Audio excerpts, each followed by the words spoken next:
Hi, Shorty. Fingers crossed, StreamYard's being a little bitch tonight, apparently. Very frustrating when we're professionals here. I'm fucking professional. She's a fucking professional.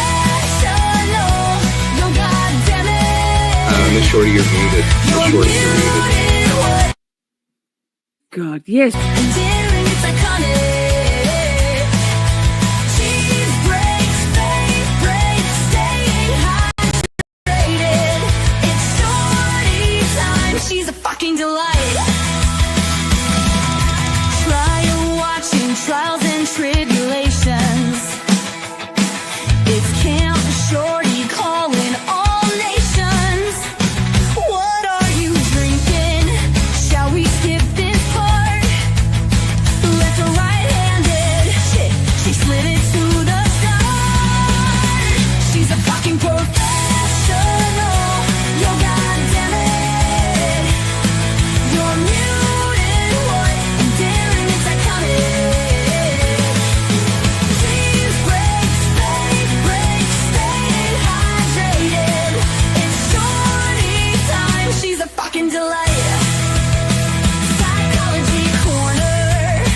Let's learn about stuff. New Miss Shorty music. Calling their bluff. Best chat, best community. We've got the best mods. A safe, supportive sanctuary full of fun and love. Rock out with your cats down. Curse all you want. And here at Camp Shorty, we even say God. She's a fucking professional. Yo, goddammit. You're muted, what? And daring, it's iconic. Cheese breaks, fake breaks, staying hydrated. It's Shorty time. She's a fucking delight. Hey, Shorties, what's doing, y'all? Get in here, Shorties. Let's fucking go. Camp Shorty. Camp Shorty.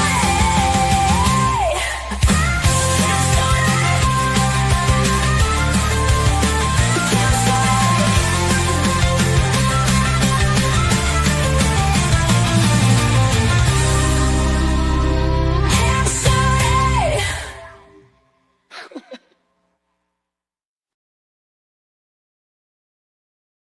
Hi! I forgot to put myself on the stage. Hi, Shorties. It's like, hi, good to see you. Hi, Shorties. Oh my God, the dogs are so excited. They're like, oh my God, we're going live. Hi.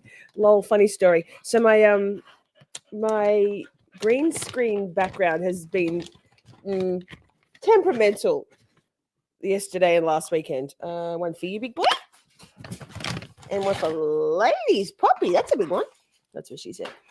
So I'm like, because I have a green blouse that I haven't worn for ages, right? I'm like, okay, I will wear the green blouse today because obviously you can't wear I'd just be like a floating head because the green screen isn't working. So I'll wear the green blouse today because I'll just have my normal background.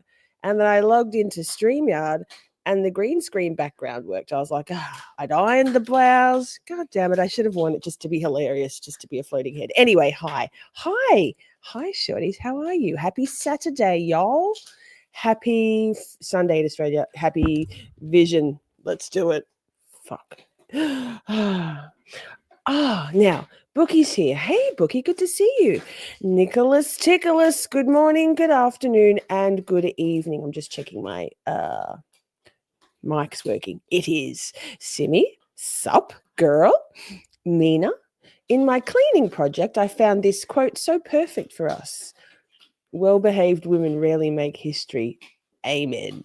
I mean, I think it's a pretty special place where you can be feral and funny and vulnerable and kind and fun and informed, and all of the above encompasses, and bold, but also respectful. I love it. I love us. regretting the lipstick. It's just lip liner, looking a bit harsh. We went through my lip liner collection last night in the psychology corner episode, and yeah, I chose one of the lip liners that maybe wasn't the right one. Anyway, we'll see what color says. Thanksgiving weekend in Canada, says Ms. What the Fuck. Well, let's give thanks to this beautiful community. Hi, I'm Canadian. Sup? Nina Canadian. I presume you're Canadian? That would be an odd choice of handles. Really, Christy? Hi, Christy. Diane Keaton. That's so sad.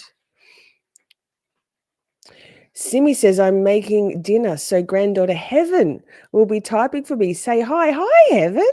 Wow. Simi has her very own scribe. Will we get more or less typos, Simi? Coming from Miss Typo Queen, I see you. Hi, Heaven. Thank you for helping Mama. Hey, here are my earrings for tonight. They're do you guys have rolls of bubble gum like in a tape? It's called Hubba Bubba. That's what that is. We have that. Ms. What the Fuck? Ms. What the Fuck's here. Hey, girl. Shelley, hi. Oh, no. That is sad. I mean, time marches ever onwards, right? Unfortunately, the main part of life is that you'll have to die sometime. It's what you do with it while you're alive, right? Who else? I saw, Stream Elements is here. Hi, Stream Elements. Christy, I said hi. Nina says the temperature is 15 degrees or 59 Fahrenheit. Really great temperature for yard work. Let me check what my temperature is right now.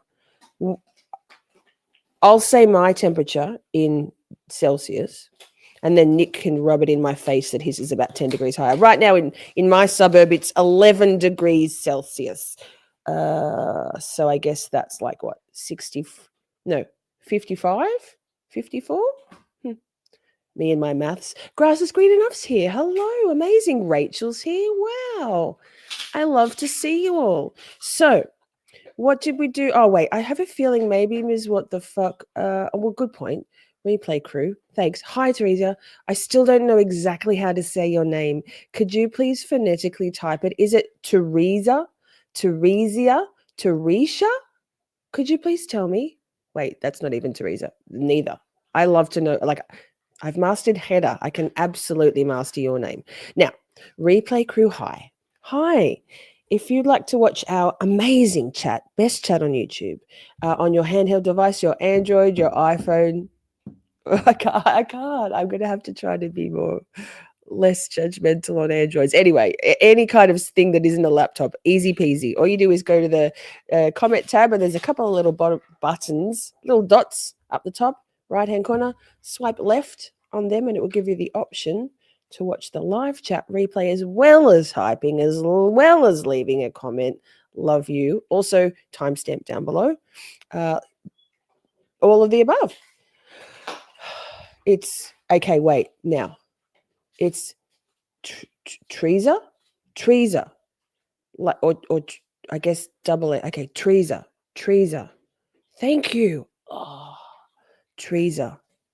Now watch me try to wrangle that for the next forever and ever. Amen. Life artist, good to see you. It's lovely 31 degrees in Vegas today. Hope you're all doing well. Ugh, that's too hot for me. Nick, I knew it. Coming in with the boasting and the gloating. Already 23 degrees here. 7:24 a.m. It's an hour behind because Nicholas's state decides that they don't like to have their curtains faded by daylight saving, so they don't do it. Walking on the beach with dogs, heaven. That does sound heaven. Nina says, yes, Lisa, I'm rather close to your place of birth, about 3 hours to Hamilton now. I grew up in London, Ontario. Closer then. That's cool, man. Look at us. Wait. Ms. What the Fuck says, thoughts and prayers for Ms. What the Fuck. 37 degrees Fahrenheit in Alaska. Also, I was going to say, like, because the What the Fuck family share their mother What the Fuck with us, I said, hey, let me get them some merch. Get the What the Fucks to pick something off the merch store, and I feel like this might be a good segue. As a thank you. So Mr. What the Fuck chose the Stay Weird in the hoodie and cool. And he said 3XL, and I'm thinking, wow, dude must be tall and, like, no offense, Miss What the Fuck, but fat. Like, that's a big lot of sizing. Anyway, he's not fat. He is tall. And the hoodie's on the big side, just for reference.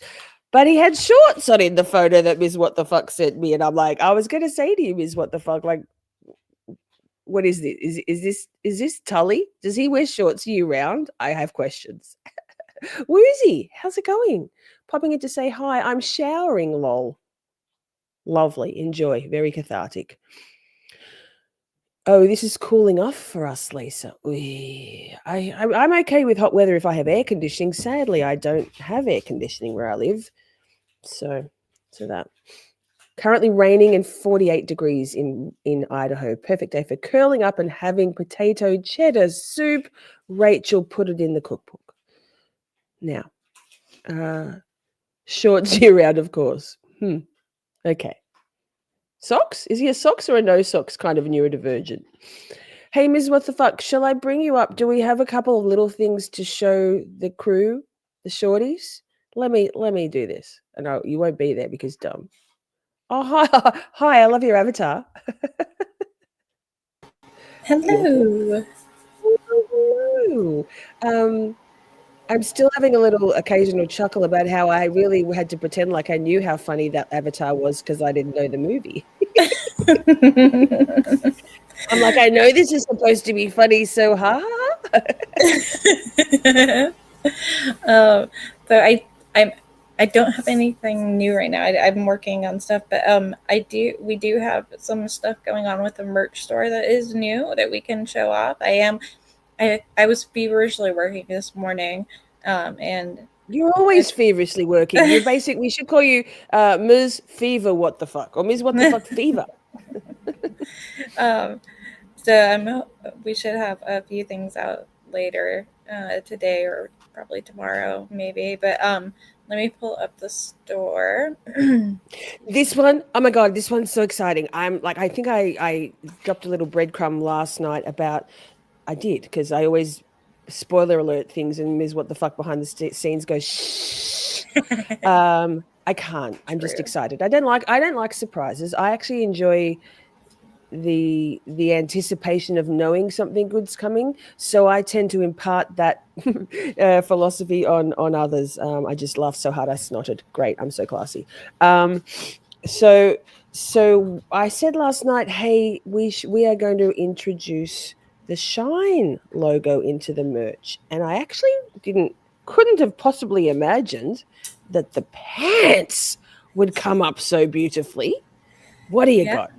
So first of all, we did a little bit of switch up on the categories so that we do now have a digital downloads category where you're going to find the certificates and then whatever else Lisa comes up with. And we did add a Cardi B to go along with our ASAP Rocky and Wisconsin v. Maxwell Anderson. So there's 3. If you've gone in and you have completed these trials with us, please go in and get your certificate of completion. It's completely free. All you got to do is go in there and put it in your cart, and you'll get an email with instructions on downloading your certificate. And then we had, let's see, I'm just going to go to browse. Oh, no, that'll put it in alphabetical order. No, it'll be new, right? No, it's going to be alphabetical. I'm just going to go to clothing. We'll go to bottoms first because I want to show off the pants. The pants are so cool. Okay. Let's look at the wide leg pants for Shine. How freaking cool is this? Amazing. I love them. I need them. They're everything. Rachel says Ms. What the Fuck is a badass, and I agree. She's the besticles. She's way better than testicles, like way better. They're so sweet. I love these pants so much. They are so pretty. What you did with the Shine logo to make it look so nice against the clothes is so cool. And so you can pop in here and get your Shine pants. But that's not all. We did more. So let's look at the hoodies.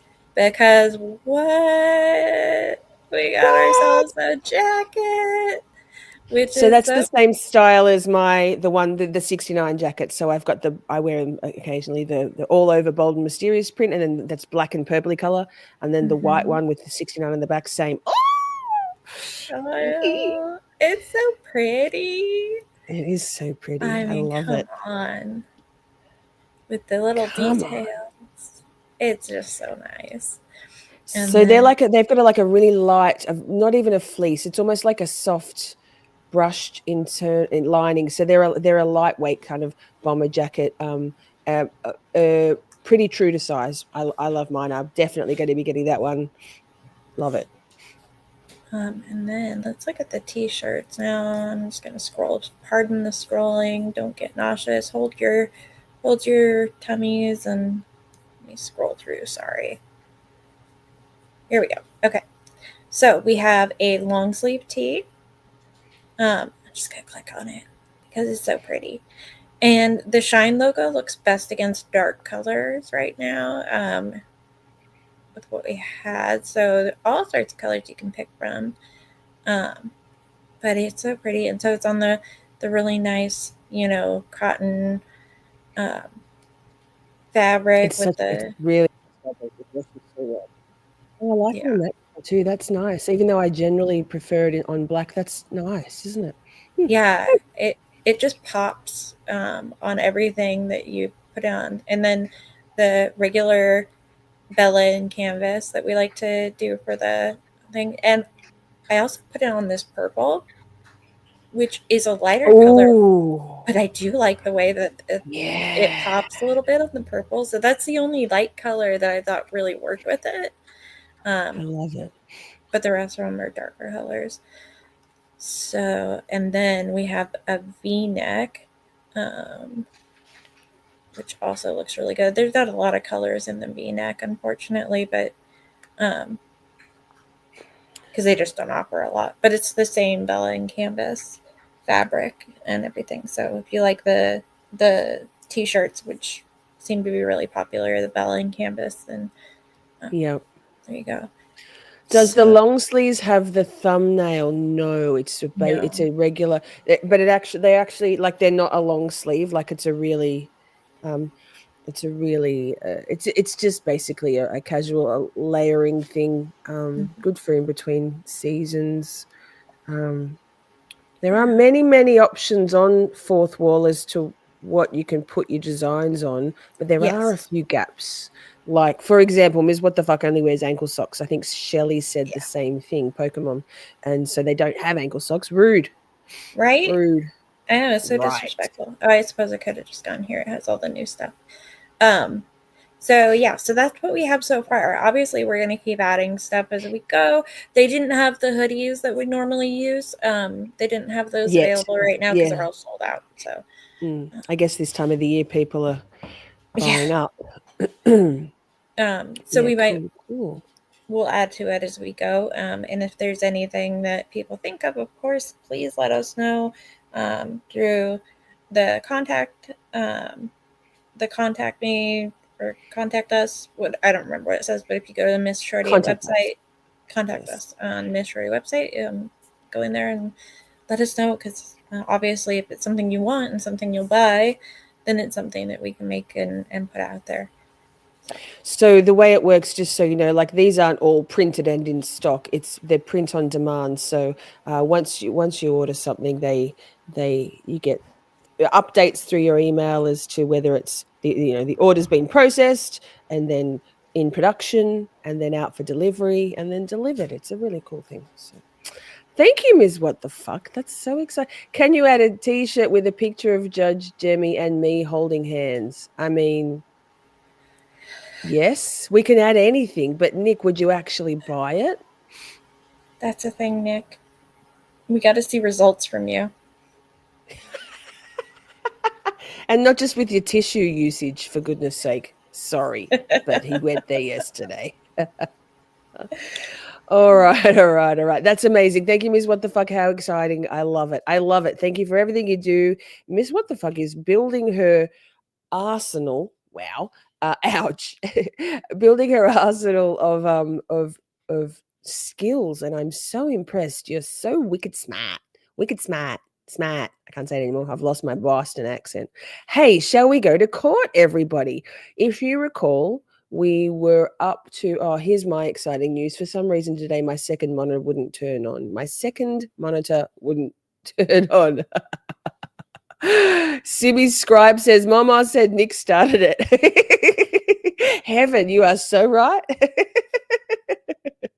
All right, so I'm going with just the old school, old style in between tabs, but we should be right. I don't know what happened. It's just streaming is dynamic every time. So we were up to where is it here?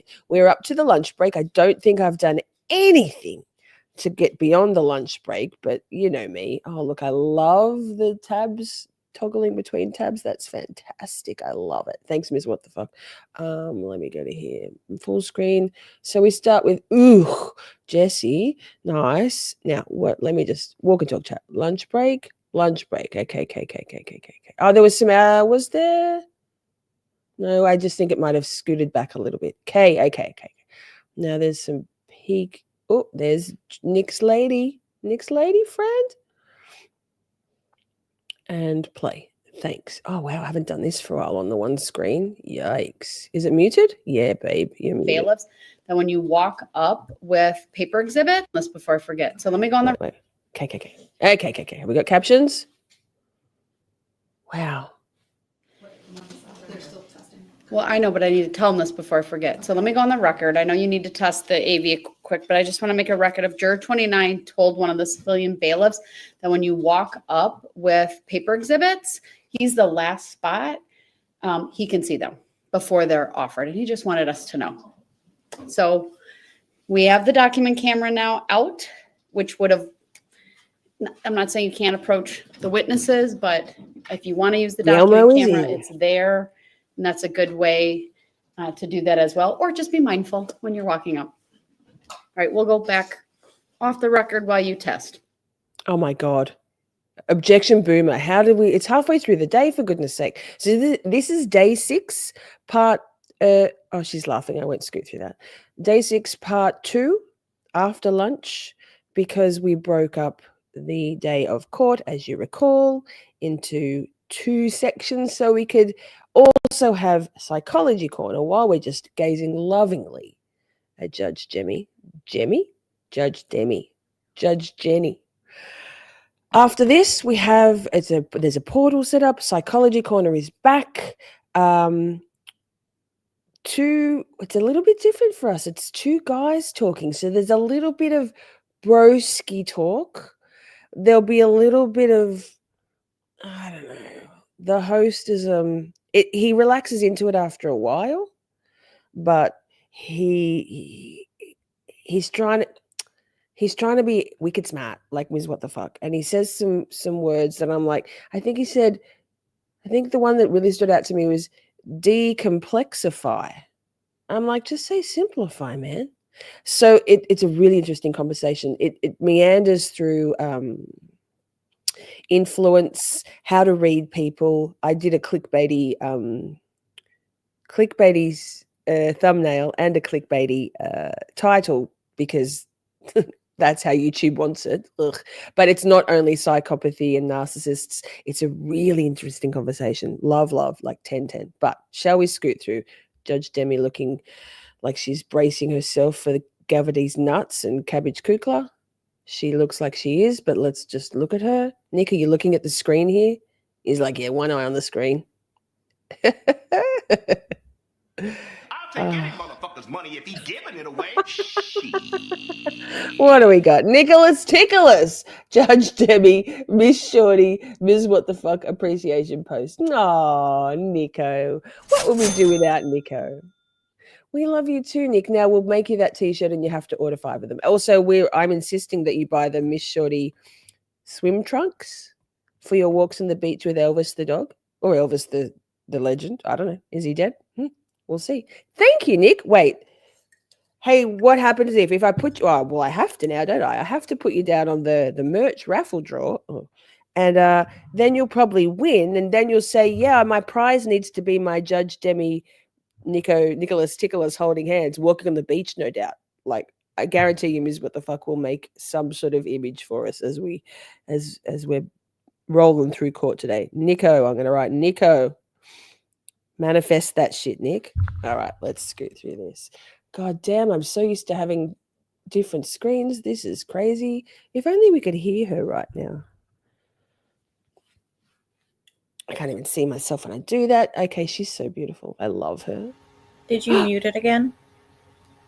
I don't think so. No, they're just out. No, they went up because it's off record. They're waiting. No, it's not. See? Not muted. Full vol. Did you mute it again? The appearances are as How dare you? That's assault, Ms. What the Fuck, but highly probable. So fair. the record in State versus Kurczewski. Appearances are as they Mama, I no doubt I'm saying this all wrong, but heaven, Mama says we want some baby Nick. What do we want? Which baby Nick do we want? Ask and you shall receive, Mama. And also, heaven, what's she cooking for for dinner? Let's do. Oh, there's so many to choose from. What about Nick talking? Well, you're doing cooking. Let's do Nico cooking, who incidentally commented on the cookbook post announcing Tony is the winner and Camp Shorty Hotbox is the winning name of the cookbook. Nick said, I hope there's a reheat section. We did that whole thing for you, Nick. So I don't normally do a lot of cooking, to be honest. It is something that I want and intend to get better at as the years progress. I've got no excuses really for not being a great cook now, just lazy. And I've had someone that is better than me. Nick, rising seas lift all ships. We will help you. We will talk you through it. There you go, Mama. Thank you for cooking yummy fried chicken for your family. Let's go to were court. before. We are all back after the lunch hour. I know we had some testing of AV equipment done. But is there anything I need to address from the parties prior to bringing the jury out from the state? No. From the defense? No. All right, and you have your next witness then available? Yes. All right. Madam Clerk, please have the jury brought out.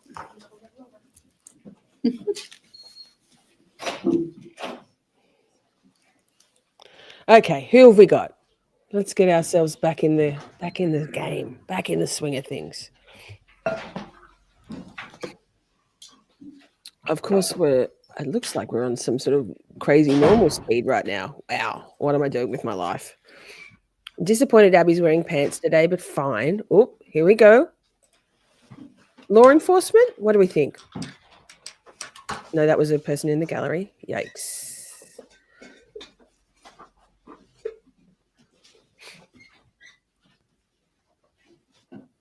I don't know. It's like it's a brand new day every day, isn't it?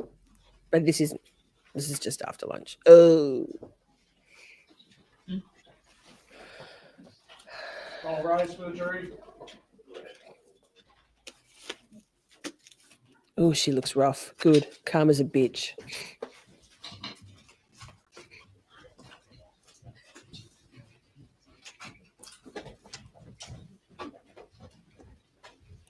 Oh my God. Please be seated. I think you can finally feel the temperature got a little warmer in here, so I hope you are all comfortable. Yes, I know I can't indeed, make ma'am. everyone happy, but my rule of thumb is if I'm warm in a robe, then I know you all, or cold, vice versa, then I know you all are as well. So, all right, we will continue then. The state may call its next witness. Your Honor, the state would call Paul Nowakowski. All right. My note fell. Yeah, law enforcement. Good afternoon. If you would make your way to the witness stand. When you get there, please remain standing. Raise your right hand, and my clerk, Teresa, will swear you in. Do you solemnly swear that the testimony you're about to give shall be the truth, the whole truth, and nothing but the truth, so help you God? I do. Thank you, sir. Please have a seat. When you are seated, the first thing I will have you do is to state your first and last names for the record and spell Sorry. each. My name is Paul R. Nowakowski. First name is spelled Paul. Middle initial is R. Last name is spelled Nowakowski. Thank you. Thank for doing you. it Go slowly. ahead, your witness. Thank you. Mr. Nowakowski, what is your current job? I am the registrar in probate for Waukesha County. I'm also a supplemental court commissioner. Okay. Ooh. Can you tell the jury what that all entails? Hi, Mike. Good to see you. The register in probate is basically the clerk that handles all of the probate matters that get filed in Waukesha County. The registrar in probate is the judicial arm to the registrar's office when they're handling informal administration, allows me to sign certain documents, notices, statements, domiciliary letters, and the like. Before you obtained those positions, how were you employed? Prior to coming to Waukesha County, I spent about 2.5 years as the registrar in Jefferson County. And prior to that, I spent 25 plus years practicing law in the probate area. So your practice primarily focused on probate? I would say about 75 to 80% of it. Thanks, Christy. You're in the drawer again. Welcome, What you sort of shorties. education did you receive for your position as a registrar in probate? I have a degree from Marquette Law School, a Juris Doctorate degree, which is just a general law degree. There was no specialty training in the law school for probate. I did take a class in probate as an elective. Prior to that, I was an English major at Marquette University in undergrad. We've been kind of talking already a little bit about probate, but can you just tell the jury what probate is generally? Probate generally is the procedure that's in the court system that allows for the transfer of assets of a decedent that are in the decedent's name alone without a listed beneficiary or a joint tenancy with right of survivorship to the either heirs at law if there is no will or beneficiaries if there is a will. It also is a procedure at which the creditors of the decedent are paid through that process. What is the principal purpose of probate? The principal purpose of probate is basically what I just said, is to make sure that if a decedent owns assets in their own name alone, no one has the ability to manage or sell or transfer those to beneficiaries or heirs without the appointment of a personal representative. If the estate exceeds $50,000, there is a requirement of a personal representative. If it's under $50,000, you can have a personal representative, or you can do it through a summary proceeding. Are there different types of probate? There are two types of main probates. One is informal administration, which is managed by the Register and Probate's office, that being the clerk, that being myself as the register. And then there's formal probate, which is the court administration of the estate. That is before either a commissioner or a judge, depending on what is all involved in the matter. What is more popular between informal or formal probate? I would say informal is the most popular proceedings when you're dealing with assets that are in excess of $50,000.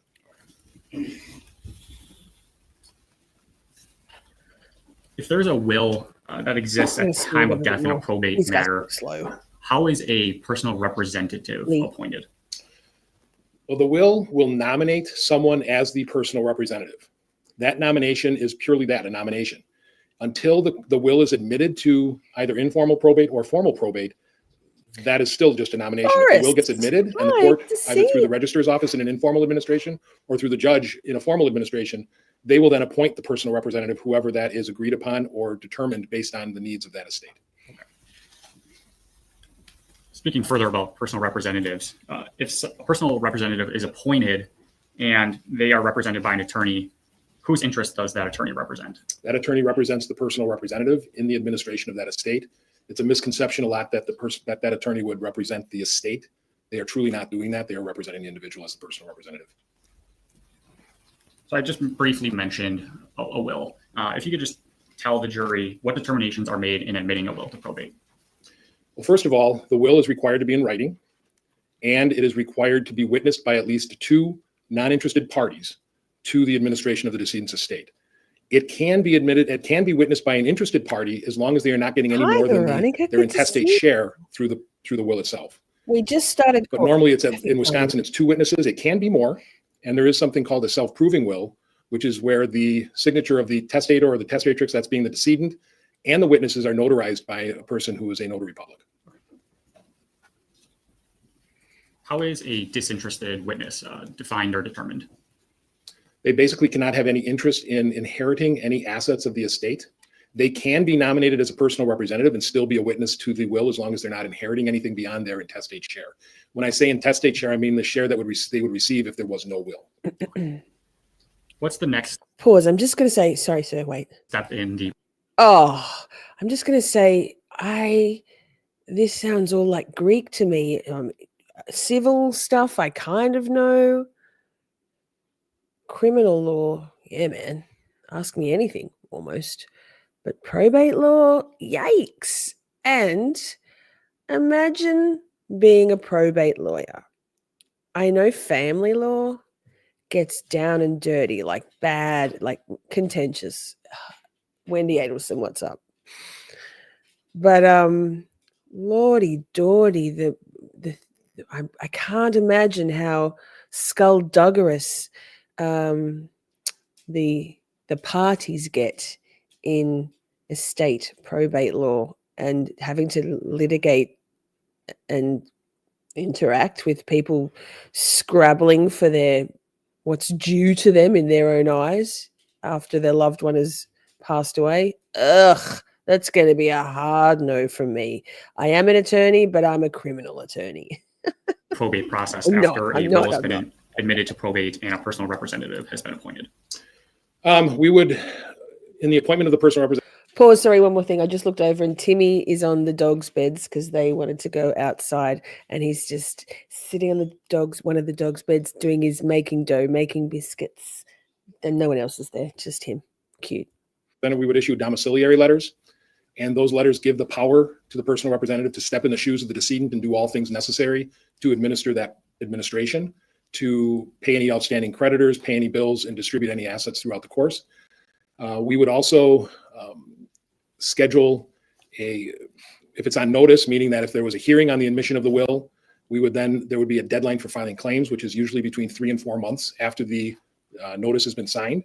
If it's on waiver, then it would be done at the time of the admission of the will as well. And that would be, again, 3 to 4 months. Usually in Waukesha County, we've usually done about 100 days for the creditors' claims. Once that deadline is set, it gets published.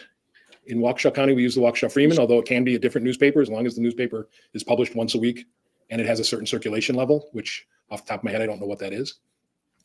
And then you'd file an inventory within 6 months of date of death or date of the appointment of the personal representative, excuse me. Okay.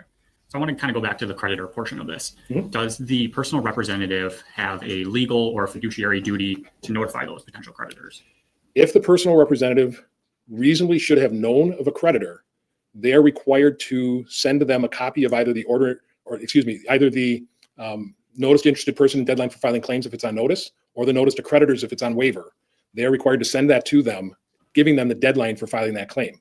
I believe that has to be done no later than 30 days prior to the deadline for filing the claim. If they don't do that, potentially those creditors, if they can prove that they should have been known of, they have up to a year to file a claim. So you What about from testified earlier jail? that you How does that work? did a lot of this probate matter in your own private practice for 25 years, correct? Correct. In your practice as a probate attorney, what have you advised your own clients in terms of notifying creditors? Overruled. He may answer. What I would have advised my clients is, first off, Sorry, sir. What's his name? Paul. Sorry, Paul. Grass is green enough says, I forced myself to finish my will before having a surgery last year. I saw my ex's family spend exorbitant amounts of money fighting over everything, even $5 plates when their mother passed. Yes. I know when my grandmother passed away and she had 3 daughters, my delightful mother, the oldest, her sister Wendy, with a Y, not an I, and the youngest daughter, Marilyn. And they were pretty bloody good friends. My auntie Wendy was going through some financial hardship. Just she makes rash decisions in business, and then big spender. And my other auntie was the younger. Anyway, they were pretty good friends, like pretty good friends. That shit. No shit, my mother. No shit, my mother.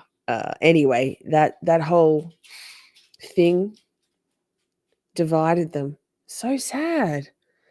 Yeah, wow. Money, the root of all evil. like to get a list of potential creditors, their contact information, And then I, as their attorney, would then send out that notice to them so that they would have that notice for the deadline, properly giving notice to these creditors so that they have a chance to file. All right. So say that 3 to 4 month process goes pretty smoothly. What must the personal representative do to actually close out a probate matter in informal proceedings? In an informal administration, like I said, they have 6 months to file an inventory with the court. Although in an informal administration, they can exhibit it, which is basically bringing it into the courthouse, showing it to the register or the deputy register, paying the filing fee, which is 0.2% of the value of the estate. And then they would take the original document back. We would file a document in the case file showing the amount of the inventory, but no one would be able to know what the contents of the inventory would be. That is required to be done within that 6 month period of the appointment of the personal representative. Once that is done, they have, in Waukesha, we require the estate to be closed within 1 year. The statute actually says 18 months, but in an informal administration, when the personal representative statement to close is filed, there is 6 months from that date for anyone in the estate to file an objection to anything that the personal representative might have done throughout the course of that administration. Does the personal representative have to file any financial receipts with the court to establish any accounting documents that are true and accurate? In an informal administration, they are not required to file that accounting with the court. They are required by statute, and they're stating on their personal representative statement to close that they have provided that accounting to any of the beneficiaries or outstanding creditors that are there at the time of attempting to close. I just have a few more general questions here about this whole process. Yeah, let's get to the going back point. to wills a little bit as well. What is the formal process for revoking an old will? Well, if it starts as an informal administration, they would have to file a demand for formal proceedings because the register and probate, again, is an administrative proceeding or a person that deals with the administrative proceeding of an informal administration. They cannot necessarily, they don't have the authority to revoke an old admission and put in a new admission. So it's going to go before the judge to make that determination as to whether or not that second will that comes up is a valid will and should be replaced by the old one. Now, it rarely, if ever, happens, but so that could happen in that respect. But they'd have to go through a demand for formal and be a formal proceeding moving forward. What about just generally? So if someone had a will at their residence that was old and they wanted to replace that with a newer will, how would they go about handling those two wills? Well, they'd have to petition the court to admit that secondary will. If the first one was already admitted, then the court's going to have to make a determination as to which will should have been admitted and which will is the one that should handle those assets. All right, now we got kind of the general probate matter here. I just want to direct your attention here to an estate related to Lynn Hernan. Are you familiar with that estate? I am. Was that estate opened in October of 2018? To my recollection, yes. Okay. Was there a will filed in that case? There was a will that was dated from 2016 that was filed in that, and an application for informal administration was filed with it. Did you admit that will into the probate case? That will was admitted to informal administration, yes, after the application was filed and other documents filed with it. So by admitting that will, you believe that it had complied with the statutes and that it was a valid will, correct? Correct. Either myself or my deputy, I can't remember which one of us, examined that will and determined that it was obviously in writing, whether it's typed or handwritten, it can be either way as long as it's written. It was an original signature on the document, and the witnesses on that document, as I recall, were representatives from BMO Harris Bank. So we presume they were non-interested parties based on their affiliation. They were not listed as beneficiaries under the will. Was that will actually notarized as well? I believe it was, yes. Okay. So I think you mentioned earlier that it would essentially self-prove, correct? Correct. Okay. And in an informal administration, they don't need to prove up the will. We just have to make a determination as to whether it's a valid will. All right. And moving forward in regards to the beneficiaries of that will, are you familiar who was listed as the beneficiaries in that estate? Beneficiaries, there were two of them, Jessy Kurczewski, It's and tough. I'm drawing a blank on the other gentleman. She's not There was happy. another friend who was not a Nostrils. Okay.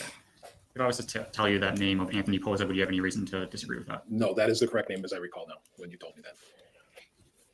In terms of evaluating this case, you mentioned Jessy Kurczewski. Was she the personal representative in this estate? She was the appointed personal representative. She was also nominated. under the will. Self-appointed. Self-appointed. Did Anthony Poza have to consent to Jessy Kurczewski assuming duties as the personal representative? He did sign a waiver and consent, having no objection to the appointment of her as the personal representative. Okay. When that whole process is done, so after he had waived here and she was ultimately appointed the personal representative, what happens at that point? Like I said, the notice to creditors was issued. The deadline for filing claims was stated, and then she went and published that creditor's notice in the newspaper, or her attorney did, one or the other. Are you aware of whether or not creditors came forward in this estate? There were some claims filed. How are those claims filed? The creditor would file a document called a claim of an estate. They would spell out what their claim consisted of, how much it was. They usually attach some sort of proof to it, not a lot on a normal basis, and then they pay a $3 filing fee. Did you accept into probate some documentation of these creditors related to the estate? Yes, I did accept some claims that were filed. Okay. For example, did you accept some claims from Pro Healthcare? God. Overruled. Yes, I did accept the claim from Pro Healthcare. Galvindeeznuts is in. Brace yourself. Ultimately, at some point during this probate proceeding, there was a filing regarding a loan from inheritance funding. Can you talk about what inheritance funding is and those types of loans? Sometimes beneficiaries will want to receive a portion of their estate early before distribution, so they will contract with a company that will give them a percentage of their benefits from the estate for an amount that they agree upon. So they'll maybe get like maybe a 60% of their payout, and then the inheritance fund company would then step into those shoes, and they would be the ones would be receiving the beneficiary's distribution when it comes to that point. Based on your experience as a probate attorney, as well as the register in probate, how common are these types of loans? Not extremely common. I mean, I've seen them over the course of time. When I was in private practice, I don't think I recall ever having any of those come through an estate, but that could have happened. I don't remember. Yes, Moving forward Christy in mentioned that Diane the Keaton probate passed matter away. with Lynn Hernan. Ultimately, did Jessy Kurczewski successfully close out the estate for Lynn Hernan? Yes. Okay. Do you recall when that actually happened? I don't have an exact date to my memory.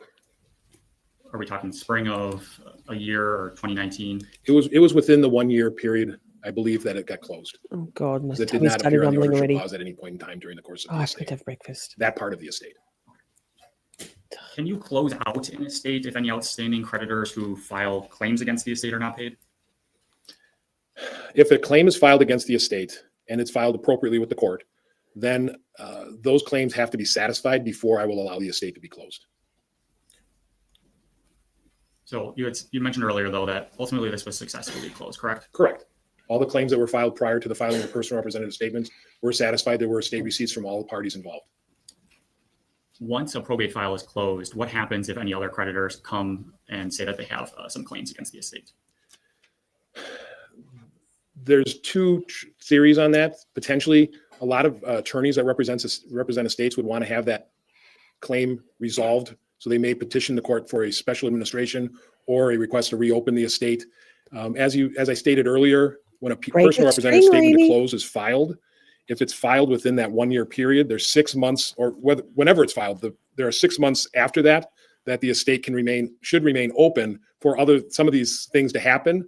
If a creditor thinks they are entitled to payment or that they weren't properly noticed, they could file that claim, and then the personal representative is going to have to deal with that claimant at some point. In this case involving Lynn Hernan's estate, Again, I'm not doing much interjecting, and I'm frowning a lot because I'm having to concentrate a lot because this is all new lingo to me. So I get the feeling, chat, you're doing the same. I appreciate it's not entirely riveting, but it's important, and I like learning new things. And this is sort of new to me, even though I've watched this trial before. It didn't stick. This shit didn't stick the first time. did claims come against the estate after it was closed originally? There was one claim that got filed. I don't recall what it was for. Do you recall what happened after that claim was made against the estate? The attorney for the personal representative requested that the estate be reopened, which I agreed to. They filed an objection to that claim, and they filed a demand for formal proceeding because, as I stated earlier, as an informal administration, you cannot deal with any contested matters. It has to go before either a court commissioner or a judge for determination. And even a probate court commissioner, if it is contested throughout, cannot make a decision on that. Any ultimately contested matter has to be decided by the judge. So what they did is they filed a demand for formal, and they asked for a hearing to be held on that claim. Do you know what happened with that claim at that point? I believe that claim, eventually the creditor did not appear at that hearing, so I believe that claim was dismissed for lack of prosecution of it. Oh God, computer shit. Does that mean that the personal representative had paid that claim, or just that they didn't show up? It's just that the creditor didn't show up to contest the objection to the claim.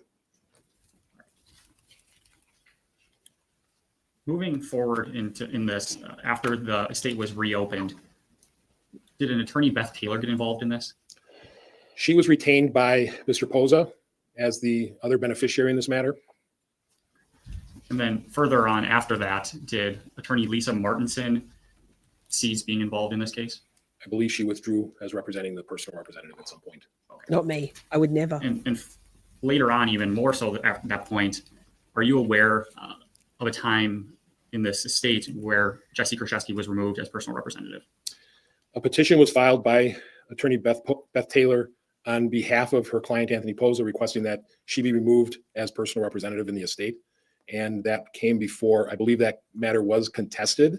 So that came before Judge Maxwell, who made the decision as to whether or not to remove her. Do you know what that decision was? He eventually did remove her as personal representative. Do you know then who was appointed personal representative? Mr. Posa was appointed as a successor personal representative. Hi, Brooklyn. Good to see you. Your Honor, I'd like Actually, to show, pause. The witness. Brooklyn, I know last night you came in at the tail end of our Psychology Corner episode and you were quite enamored with the glorious looking host, Kyle Kittleson. He was very sweet, very cute, a great interviewer. Tonight's Psychology Corner, there's 2 boys to check out. And I don't know, stick around. If you've got your thirst trapping, well, I've got you, boo. Here, exhibits 67 through 86 on his screen only. And I'm just going to ask Mr. Falconer to slowly scroll through each of these exhibits. And once we've done that, I'll ask further follow-up. All right, go ahead.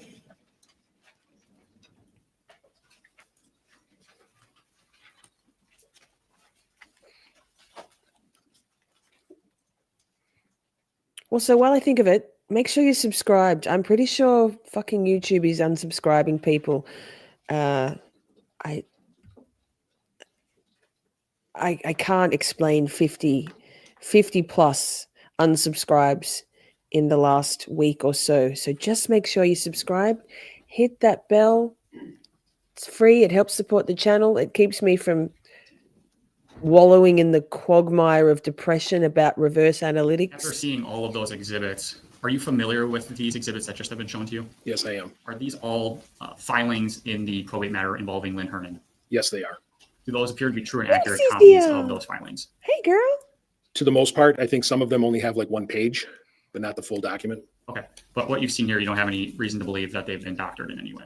Not that I can tell. Okay. Your Honor, move exhibits 67 through 86 into evidence and ask for permission to publish. No objections. Exhibits 67 through Oh, 86 wrong number. all received. Permission to publish granted. We're just going to start with exhibit 67 here. And I'm going to, when this ultimately gets pulled up, I'll ask some follow-up. Yes. Oh, I didn't see it. Wait. What is this? Pause. God, you're so switched on, Shorties. I didn't even notice. Pause there. Stupid tabs one screen. Dumb. Your avatar never disappoints. Ms. What the fuck? Wait. What do we got here? Who is this? Is this Jessy? It is Jessy.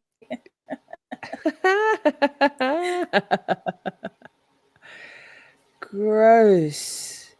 You got the nostrils bang on. How do you do this?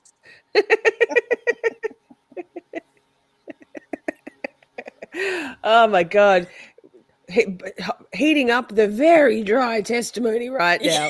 Brooklyn asks, who is that in the top right? That's Lynn Hernan, the victim in this murder and theft.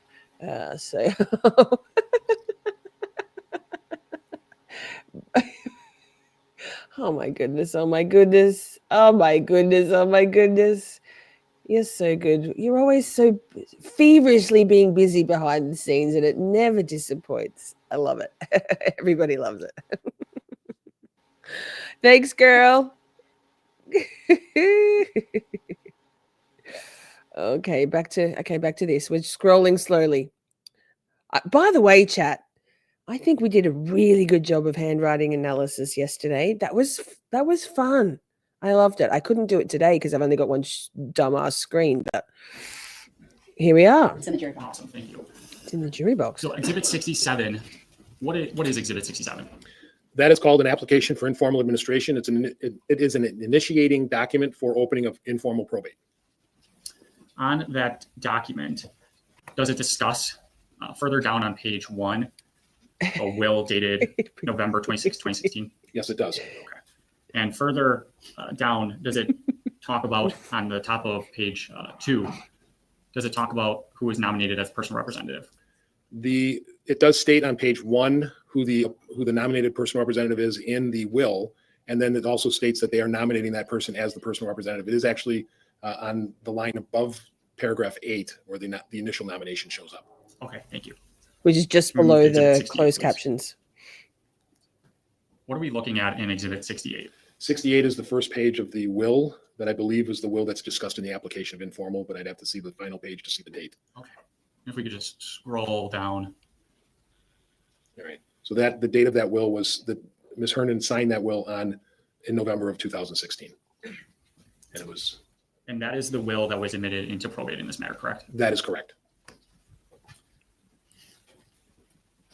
Okay, thank you. Can we move to 68 or 69, please? 69. Bring it on. Bring it. With Exhibit 69, what are we looking at? Yes. This is a waiver and consent in an informal administration. Waivers and consents are allowed for a person to not object to the admission of a will, to the use of informal administration, and to the appointment of a specific personal representative. All beneficiaries or heirs at law would have to agree to the same personal representative. So in Exhibit 69, it appears Anthony Poza signed it and waived any issues in terms of this administration. That appears so, yes, based on the document, and he signed it on October 11th of 18. Okay. Exhibit 70, please. There was some talk about some domiciliary letters. Can you explain what those are again? Domiciliary letters are the document that grants the authority to the personal representative to act as the personal representative. It shows anyone who receives that document, the court has approved them as personal representative. Okay. Spencer, good to see you. Mr. Buccaneer, Coming with pull a up zinger. Exhibit 71, 72, and 73, kind of in short order. Are Exhibits 71, 72, and 73 claims against the estate? Yes, they are. And again, those were filed here, and those have to be satisfied essentially before this probate matter can be successfully closed out, correct? That is correct. Exhibit 74, please. We were talking a little bit about inheritance funding and those types of loans. Is this a copy of that loan that was submitted? Yes, it is. In that loan, under, I believe, paragraph 1 and 2, does it discuss the terms of that loan? Yes, it does. Could you please tell the jury the terms? So basically, the person, that being Jessy Kurczewski, received $10,000 for the ability for this company to receive $18,700 out of the estate. She received cash in the amount of $10,000. Paragraph 3 actually says that if they pay it back within a period of time, some certain, then they would release that lien. Okay, that leads us perfectly into Exhibit 75. Does Exhibit 75 talk about the satisfaction of that claim or that? I just realized I still had 10 memberships to give out. So there's 5. 1 young black economist. Yay, welcome. You just subscribed last week. Welcome. Great. 1, 2. Wait. 1, 2, 3, 4. Is that 4 or 5? Am I crazy? I am crazy, but is that 4 or 5?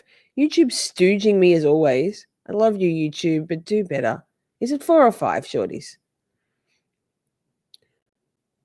18K for 10K. I'm confused. Anyway. I only see 4. I mean, obviously that means we've got 7,830 diminishing members. Obviously, there's nobody else left. Why couldn't YouTube have given Brooklyn one? That's so rude. Who else is in here that? God damn. Thanks, yeah, YouTube. I love you so much. I love you so much. Thanks for counting. I thought I was going crazy. Okay, now let me go back to that loan. Back a little bit. Okay. That leads us perfectly into Exhibit 75. Does Exhibit 75 talk about the satisfaction of that claim or that loan? Yes, that document is the release and satisfaction of the assignment. showing that Ms. Kurczewski has paid back that I've done that company before to me. $14,000. So rude. So Yes. therefore, they are no See, longer. Rach could have got one. estate. Brooklyn. So I just want to make it Rude. clear for the jury. So essentially, Ms. Oh, I'm Kurczewski annoying. receives $10,000 originally upfront, and then she ultimately pays them back $14,000, That's correct. and that's from her share of the estate, correct? Correct. Can we show him Exhibit 76, please? What is Exhibit 76? Exhibit 76 is the accounting that was prepared by Attorney Martinson and filed, and it was signed by Ms. Kurczewski. This is what is called a final accounting, showing basically the accounting from the start of the estate to the time that they were ready to close Right, it. Princey? I want to direct your attention See, here we on could have page got one. God to damn. debts of decedent. Do you see that on Yes, page yes, I 1? do. Does anything about that number stick out to you? Well, it's a fairly large number. Okay. And then I want to go to actually the next page. Pause. It is a fairly large number. $145,912.21 minus fees. Huh. Lynn was hoping. I mean, Jessy was hoping, wasn't she? She That's tried. Page 3. And page 3, that further talks about capital gains and further debts of decedent, correct? Yes, page That's happened 3 at least begins once the, before. basically the breakdown of what all of the numbers were made up of that are on page 1. Exactly, So Forrest. page 1 is the synopsis. Page 3, moving forward, is the breakdown as to what that was. That consisted of. Are there several credit cards listed under debts of decedent? Yes, there are. I'd like to move on to Exhibit 77, please. In Exhibit 77, what is this document telling us? Exhibit 77 is the What is personal what representative the statement to fuck? close. This is Courtney the document Tweedy. that the Welcome. personal representative files with the court to tell us that they are ready to close the estate. This is what the fuck. Once this document is filed, You're the best. that starts the 6-month period to run for people to object to anything that occurred during this estate. This basically states that they've given notice to all the parties. They've You're time in for the filing draw, claims girl. has expired. They fully administered Wait. it. They provided Pause. an inventory to the benefit to all interested parties. That being Heaven says, Mama says you got robbed. Simmy's Grandy. Heaven. You're a very good scribe, Heaven. Poor thing must be bored out of her brains having to have this on a screen. But you're a very good granddaughter. Thanks, Miss What the Fuck. We did get robbed. Rude. Brooklyn says, I love itemized bills to see where people spend money on. I prefer not to see my itemized bills because it'd be Amazon and the Miss Shorty merch store. Princey says, show us your earrings. I did show them at the start, but you weren't here then. So they're like, I already said this, but if you guys have rolls of bubble gum, like a tape that comes in a roll, do you have that, Miss What the Fuck? She says, I'm not talking to you. We do, yes. You do? Okay. So that it's Hubba Bubba. I haven't worn these ones before. Gum tape. Yeah, gum tape. Yeah, Nina could have got one. YouTube, do better. Gosh, I'm so disappointed. That's the second time at least the second time they've done that. I will get over it. I will build a bridge. Bubble tape. Yes, bubble tape. Good. I'm glad. You guys, what don't we know about? You guys didn't know about Weet-Bix. What else was there? Biros. Biros was yesterday. Learning at Camp Shorty. Okay, back to court. Wait. Change the screen.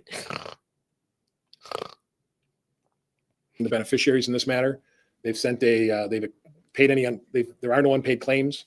They've provided a copy of this statement to all the interested parties and any outstanding creditors, which at this time there were none. And they furnished a full accounting of the administration in writing to all persons interested, and they paid attorney fees. What a good girl you are. Moving on to Exhibit 78, please. Oh, Forrest, happy Canada Thanksgiving. Claim against the estate that was filed in June of 2019. Yes, it is. That was after Ms. Kurczewski had successfully closed the estate, correct? That's correct. Okay.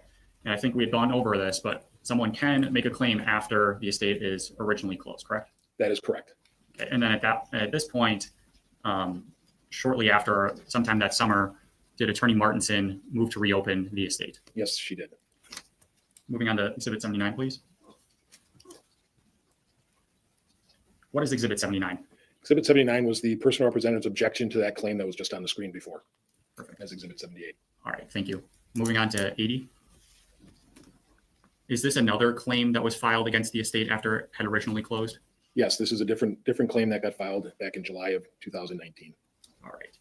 And similar process, I'm going to show you Exhibit 81. Is this also an objection to this claim? Yes, this is an objection to that particular claim. And I believe earlier in your testimony, you had stated essentially these claims against the estate ultimately were dismissed because they didn't show up at that hearing. That's my recollection. All right. Moving on to Exhibit 82, please. Is this the petition to remove and replace Jessy Kurczewski as the personal representative?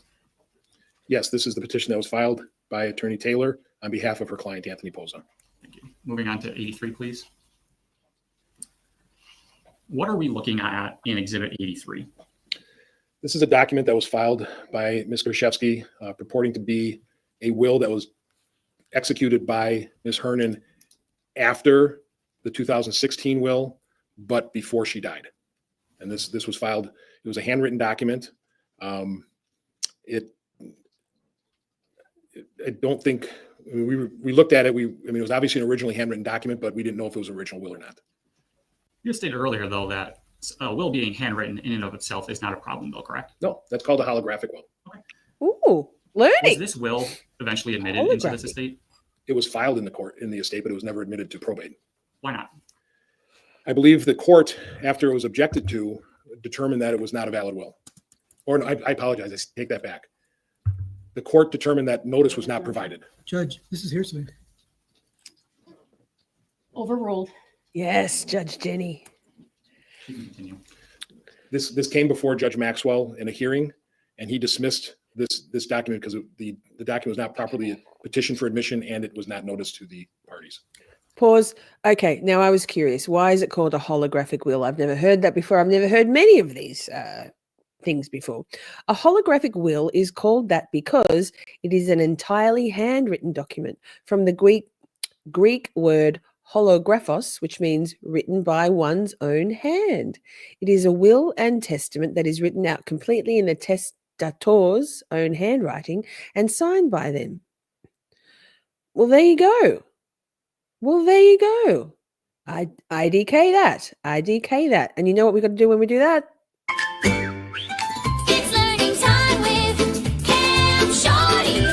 Finding out something new every day. Yes, learning. I want to scroll down to page 3 of Exhibit 83.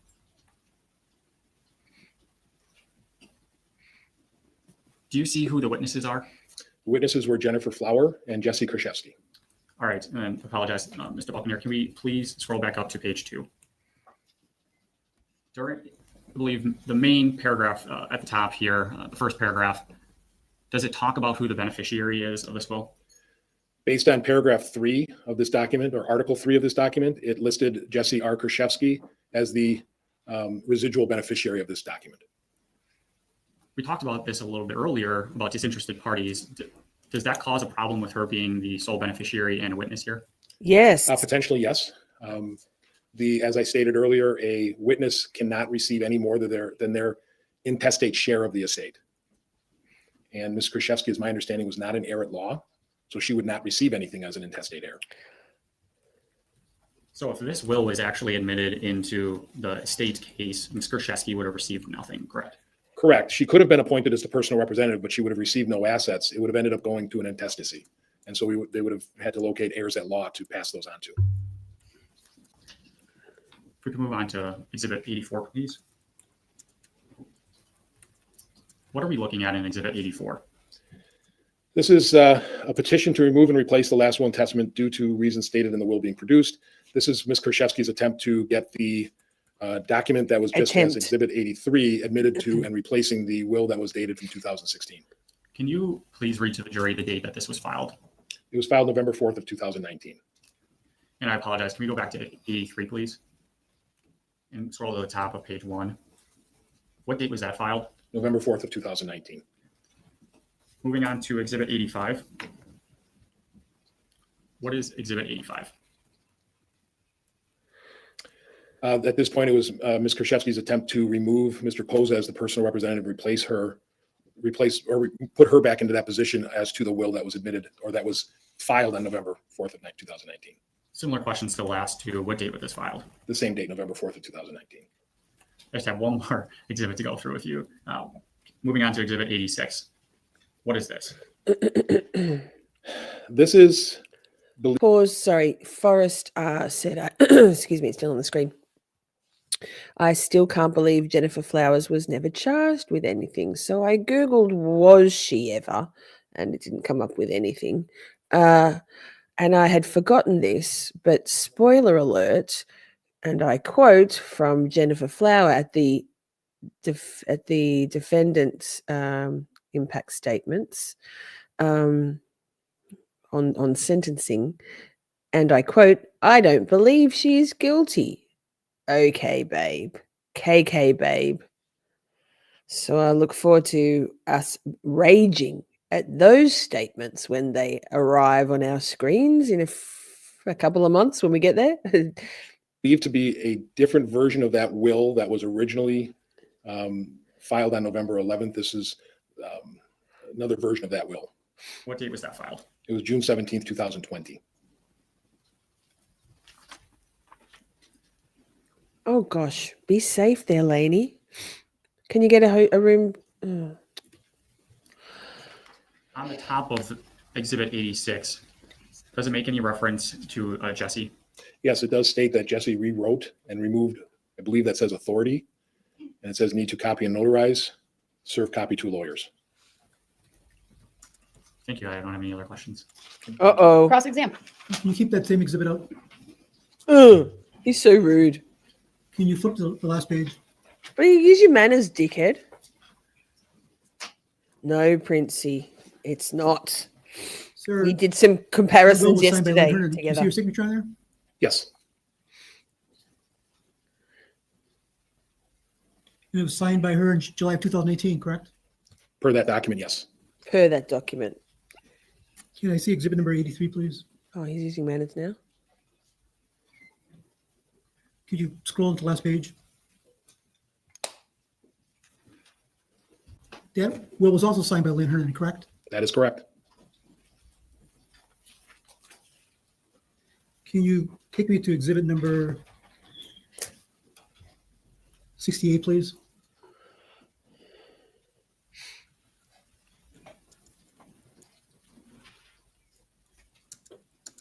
The top page, please. Thank you.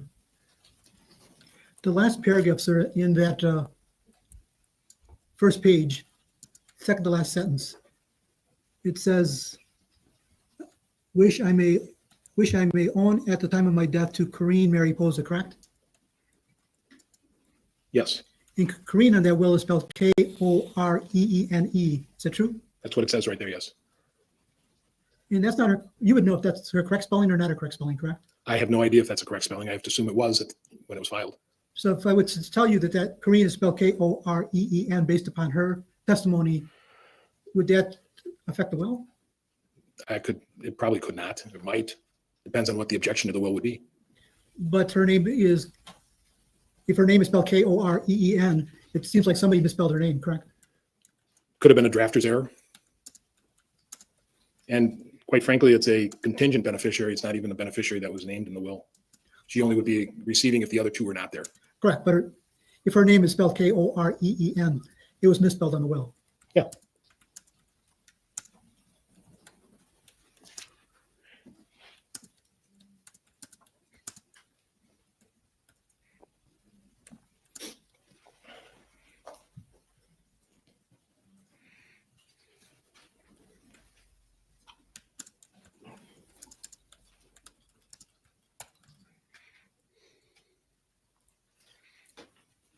This initially started with a petition, put into informal, It was initially started with an application for informal administration, yes. and that was drafted by Attorney Burnington. That is correct.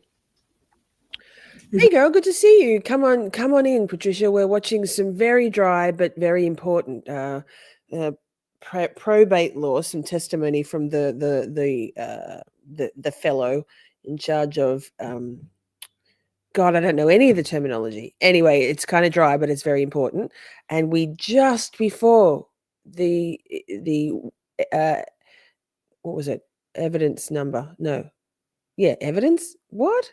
The what's it called? Oh my God, my brain's buffering. Anyway, number 69 came in and we got to drop 69 to the chat. Yeah. God, I literally cannot buffering. What, Nick? I can imagine Ms. What the fuck to be in a full leather cat suit today. She's taking no prisoners. What's the word? I'm never gonna. What's it called? Not evidence. Fuck. Somebody help me, y'all. Item number. No. Wait. What? I don't know. It's Fuck. safe to say because Attorney Martinson is, who is she representing? I cannot What's her think of the purpose? word. What sort of an attorney am She I? was retained by Ms. Kurczewski and was representing the nominated person representative in the filing of those documents. Does it matter much if she was also the one that drafted the will that was accepted? It doesn't matter unless the will is contested, in which case then she could, and although she didn't witness the original will, so she would not be brought in as a witness, so she could move forward as in a contest. So she could have drafted the will for Ms. Hernan, correct? She could have, but that will doesn't state who actually drafted it. Do you ever find out who's involved in drafting the will? No. What law firm is involved? Might have been stated throughout. It might have been her law firm. But I Exhibit. don't Thank recall you, for sure. Princey. I'd have to refresh God. my memory. It's so basic. Oh no, Cheryl, Papa. Goodness me. I have nothing further. Thank you, sir. Thank you. Oh, Any thank God. redirect? No, thank you. All right, thank you. You may step down. Exhibit. Princey, my Thank you brain once couldn't again, so find you the are word. released from your Thank you so much, ma'am. Squire.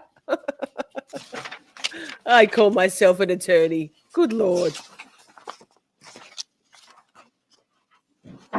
State may call its next witness. Thank you. State calls attorney Elizabeth Taylor. Woo! Goodness gracious, we're in the presence of royalty.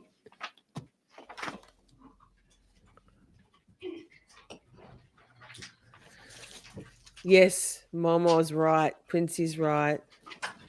Good afternoon. If you would please make your way to the witness stand, which Thanks, is everybody. up at the front of the courtroom to my right. When you get there, please remain standing. Raise your right hand. My clerk, Teresa, who's on our left, will swear you in.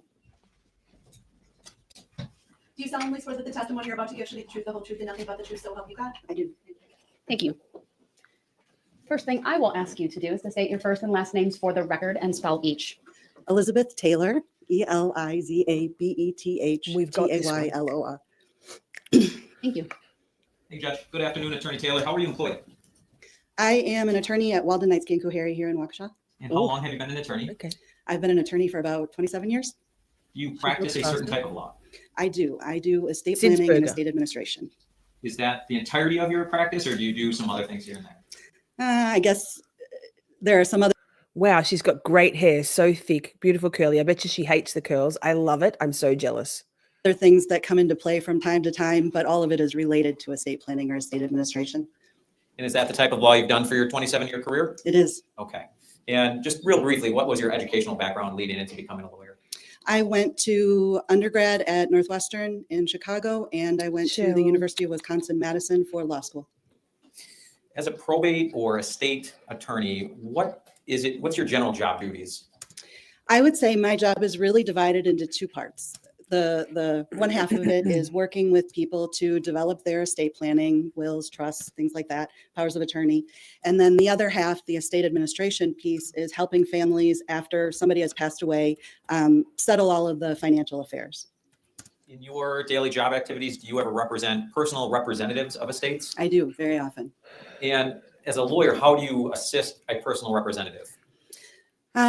Really, we work together on the entire probate process. So handling the decedent's estate from filing the initial paperwork to open the estate to ultimately paying all the bills, distributing all the assets, and then wrapping up the court matter. As a personal representative's attorney, do you just kind of take care of all of the paperwork, or does the personal representative have to review your work and sign off? Personal representative is ultimately the one who's responsible for all the actions we're taking, of course, with my advice and counsel. So we really work through that whole process together. But no, there's nothing I'm filing that the client hasn't seen and reviewed and okayed. you generally come on as an attorney at the beginning of an estate case, or I should say a probate case? Yeah, typically, typically I'm involved from the beginning of the situation. Most of the time, families don't have a real good idea of what to do after somebody passes away. And so their first call is often to somebody like me to help them with that process. Pause. Sorry, lady. Sorry, Elizabeth Taylor, ma'am. Hollywood royalty. Nick says, I imagine Lainey in stage outfit.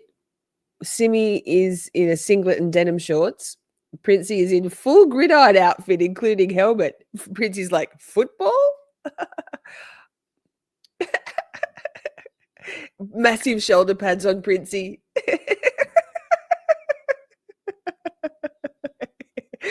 Ms. What the fuck concurs.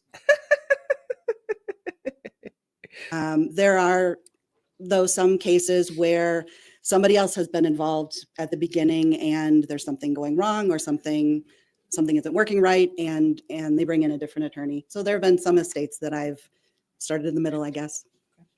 Do you know an individual named Anthony Posa? I do. And how do you know him? He is a client of mine. How is it he became a client of yours? He called me in the spring of 2019 and let me know that he was a beneficiary of an estate and he had some questions and maybe concerns about what was going on with that estate. And actually, the first time he called me, I asked him a few questions. We kind of talked through what had happened so far. And I honestly told him I didn't think there was anything wrong. I told him that I didn't think things were amiss at that point. You said that was spring of 2019? That was spring of 2019. Then later in the summer of... Stop you for a second, because I want to say that for a second.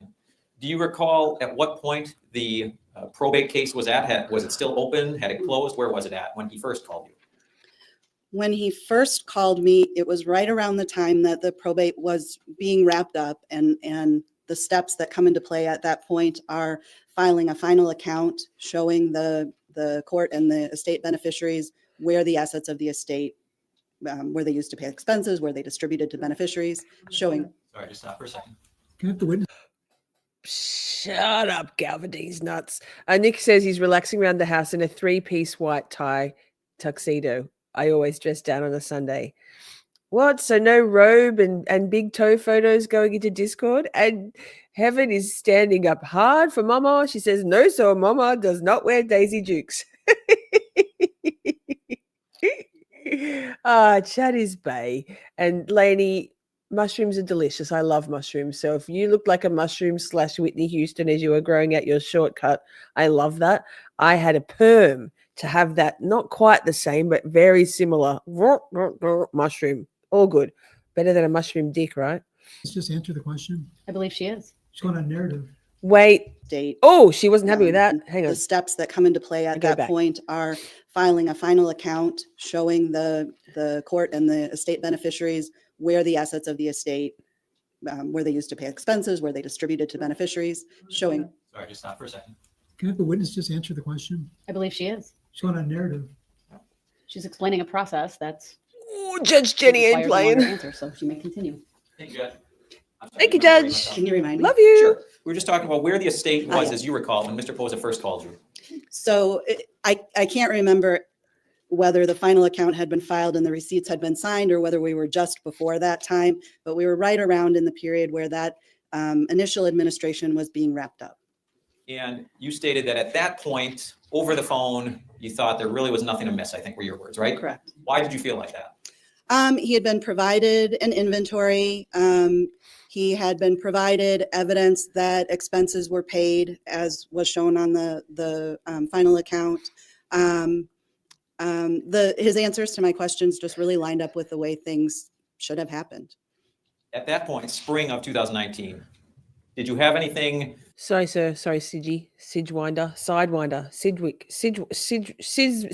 Sidsberger. God, I'll get there in the end.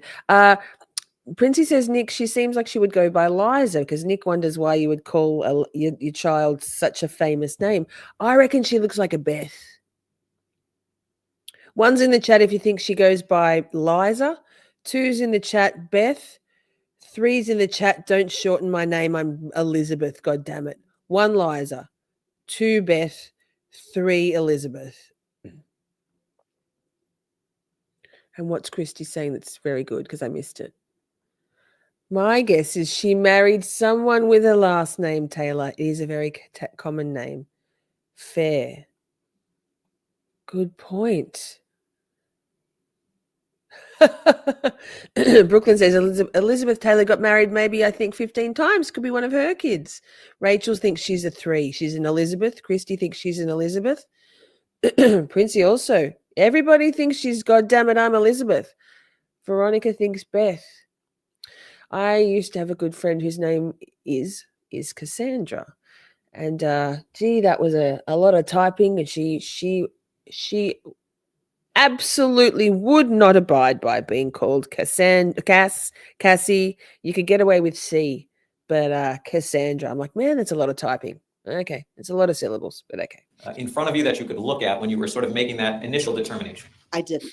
That Okay. was just from our conversation. Okay. And before I cut you off earlier, you were saying something changed in your assessment. And then later, Anthony called me again in July and let me know that there were some Liz. detectives investigating Good how the point, estate had been Shelley. handled. Didn't put that there. And that he thought I should take another look at it. And so I did. We sat down with the final account and reviewed things a little more carefully. Okay. So Five. let me ask you this. In that July phone call, did you know where the estate was at that point? Yes, I knew that it had been closed and in fact had been reopened at that point to address a couple late creditor claims. So it had already been reopened without you becoming Mr. Pose's attorney? Mhm. Yes? Yes. Have you ever had to move to reopen a probate case on behalf of a concerned party? Yes. Is that an easy process? Yes. Okay. Very easy. But that's not what you had to do in this case. No, the estate was actually already reopened because 2 creditors had filed claims that the estate owed them money, and those needed to be addressed in court. Okay. And you said one of the first things you did with Mr. Pose was look at what document? The final account. Okay. Could we pull up Exhibit 76 and publish it? It's already in evidence. Go ahead. Thank you. Same. How cute. I love it. Attorney Taylor, we just have to wait for the jury. Evan, box thank you TVs to for click on. scribing for Mama, for Simi. We love it. We love having Thank you you. here. Got the thumbs up. And could we make it a little bigger, Mr. Vulcan? Thank you. All right. Attorney Taylor, do you recognize this? I do. Is this the final account statement you've been referencing? Yes, appears to be. When you and Mr. Pose looked through this, Pause. Plot twist. Maybe she expects and demands everybody to call her Attorney Taylor, even her friends and family. Could be. Could be. We'll never know. did you find anything that stuck out to you? I did. What was that? If you go to, And Attorney Taylor, let me stop you because you actually have a touch screen in front of you. So if you want to circle and direct all of our attention. Technology with a lawyer. Ooh. can I, oh, Imagine she We drew can a do dick and how balls. do I move to the next page? Oh, we'll do that for you. Oh, okay. You can't do that. We'll do that for Okay. you. So you'd like us to go to page 2? I'd like to, it might be 3 or 4, I'm not sure. Okay, let's scroll through them. All right, that's page 2, it looks like. Should we keep going? Keep going to the bottom of that page. Or it might actually flow onto the top of the next page. So this right here is what concerned me, Okay, just let me or stop you for a second, Attorney Taylor, just to document the record. You've drawn a line to the right-hand side of what's labeled on the left there as S. Okay. So if you're on your phone or your smaller device, not on a television, that might be tricky to see. But basically, it's a bunch of credit card debts and a couple of medical bills, inconsequential. Oh, actually, there's a few $1,000 ones. Yes, Miss What the Fuck? I am like, wow. That's a lot of money. Right. So the lines go credit card, US bank. Wow, 5,333 and change. The next one, 14,621. The next one, these are all credit cards. 3,898. The next one, 9,159. The next one, 13,663. The next one, 4,397. Then a personal loan outstanding for 8,816. 262 credit card, a 1,711 credit card, a 3,866 credit card, 429 credit card, 7,287 credit card, 210 credit card, 16,782. God. The next one is 7,116. Then there's 1, 2, 3, 4, 5, 6 medical bills, 180, 65, 50, 1,500, 1,000, almost 456.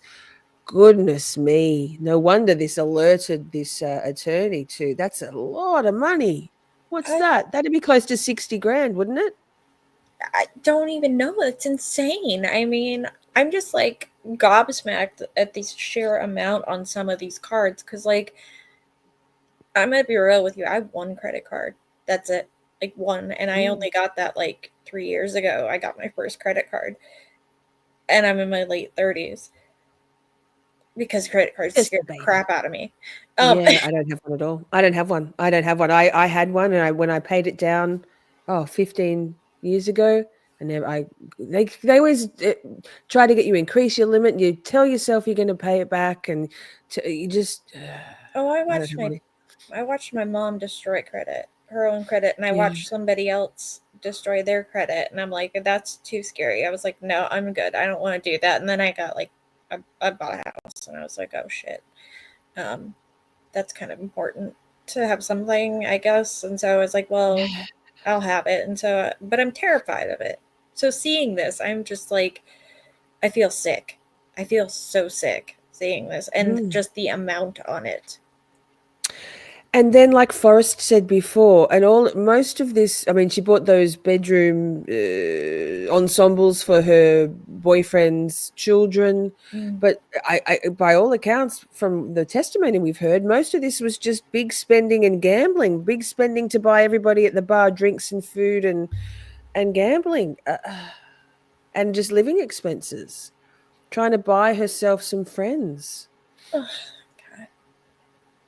I'm just, oh my gosh. I'm just blown away. It is No so wonder she was sad. like, yes. So I guess these are all debtors, creditors who needed their piece of the pie from the estate, huh? I guess so. And you know what also is kind of sad? Just personally, is you see that there are so many of those. Like one of those is a personal loan.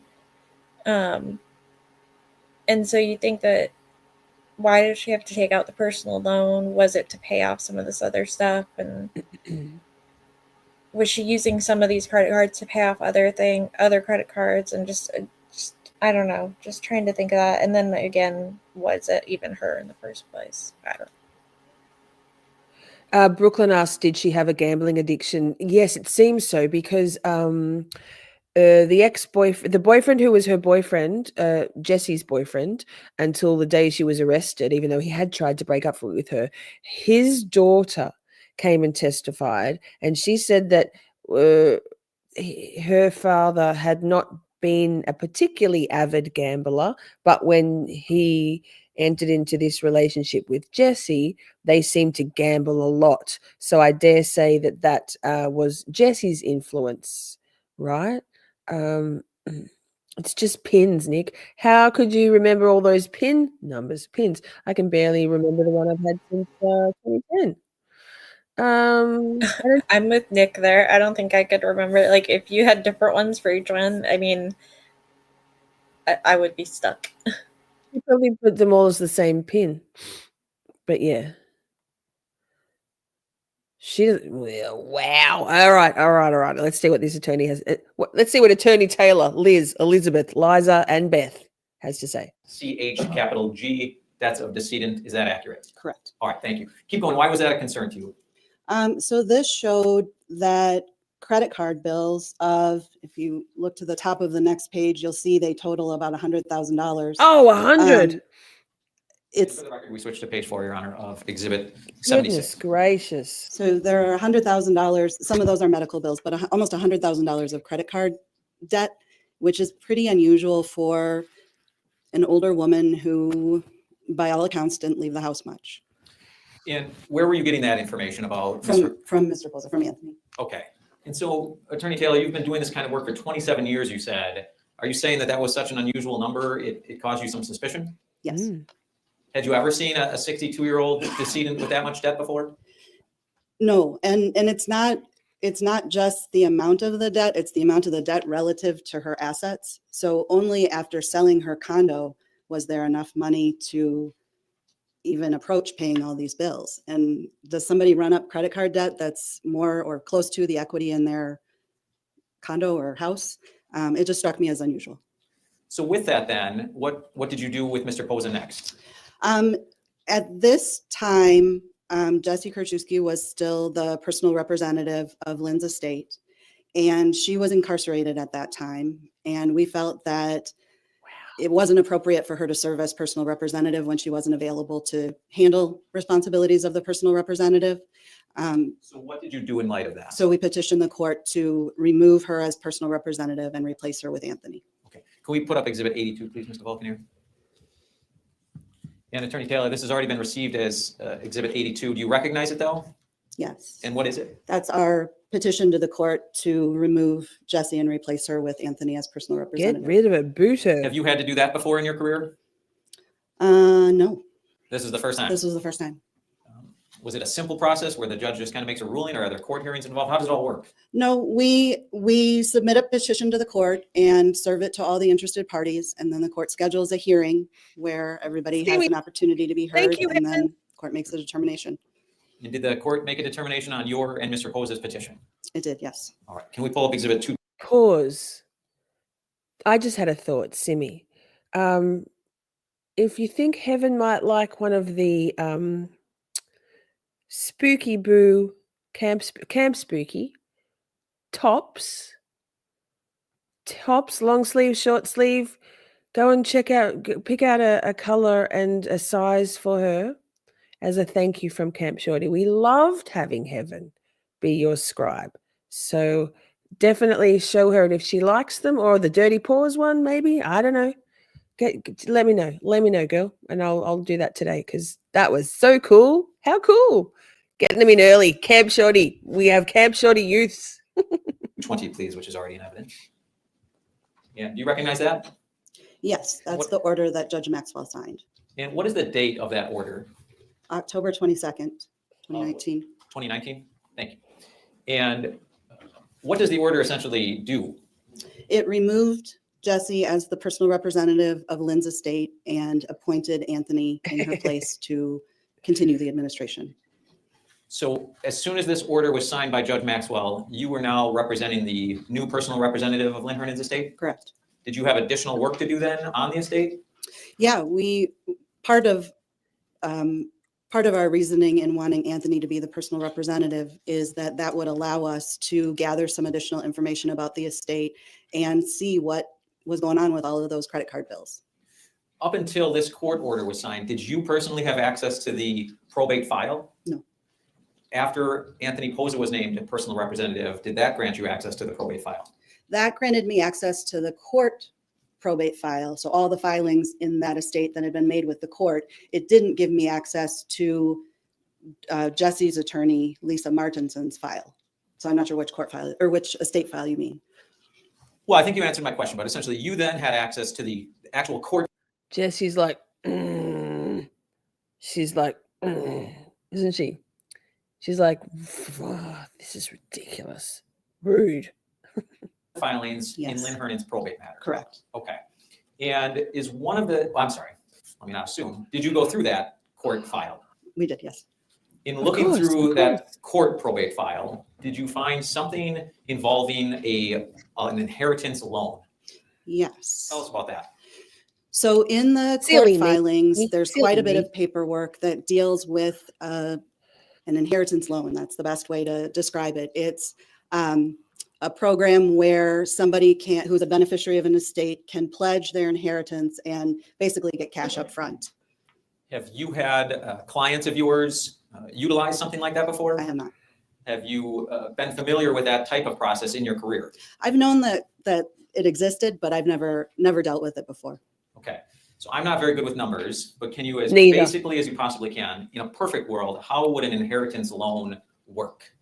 So recall that it's the beneficiary of the estate pledging their inheritance to get cash sooner. So Jessy pledged, in theory, her share of the estate. She got $10,000 of cash in, I believe it was February of 2020. And then she was obligated to repay the inheritance funding company $18,700 if the amount was repaid kind of at a later date, if that term extended longer. She was able to sell the condo and get cash and pay back that loan in about 2 months. So she paid $14,000, and that extra $4,700 was refunded to her. Okay. Let's pull up Exhibit 74, please. I think I heard you say February of 2020, Ms. Kurczewski did that? I believe so. Okay. And do you recognize what Exhibit 74 is?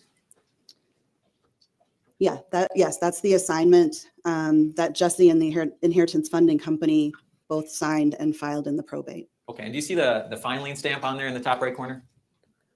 2019. I had my years wrong, sorry. Okay, no worries. I just want to make sure we Yeah. have it right. So February of 2019. 2019, yep. Okay.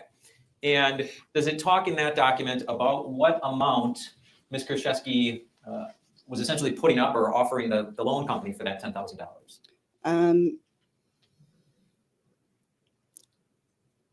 you scroll it down? There we go. So the 8,700 right here. 8,700 or? Sorry, 18,700. Okay. And then she got the immediate cash payment of 10,000. Okay. So if I understand you correctly, this company gave Ms. Kurczewski $10,000 with the promise that when she got her share of the inheritance, Tap it. she would give them Gamble it. $18,700. Correct. And then you said something about an early payment type thing. What is that? So apparently they give you a little bit of a discount if you can pay back sooner. And so it was paid back. There's an objective foundation as to how this witness knows what this company does. If she knows, she may answer. Overruled. So since there was cash in the estate, that was used to pay back the inheritance funding company. Okay. And in fact, that early payoff rebate, can we see that in paragraph 3 there on? Yes. Okay. And so can you just finish describing that process?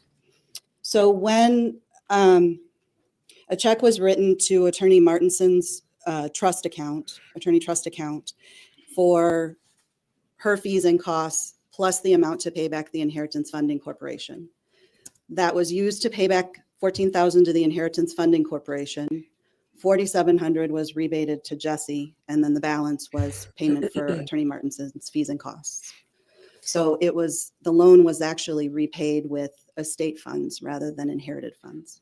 Is that how it's supposed to work? No. If we can go briefly to Exhibit 76, please, page 1.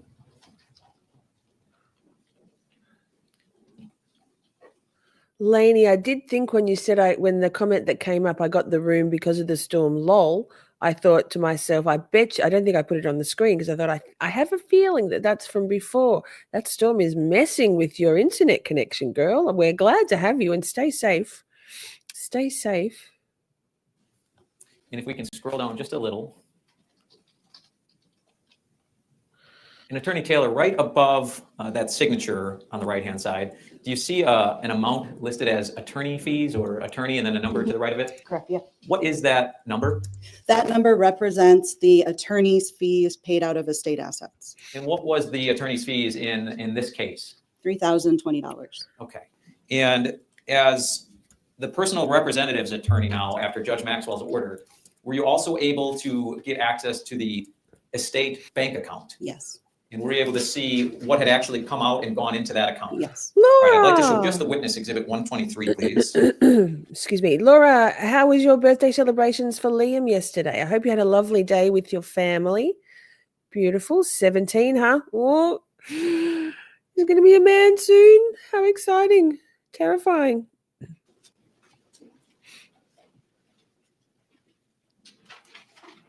And if we can just scroll through a few pages, Mr. Vulcanier, for Attorney Taylor. Attorney Taylor, we've gone through about 5 pages, 6 pages now. Do you recognize what Exhibit 123 is? It looks like the copies of statements from the estate checking account. Okay.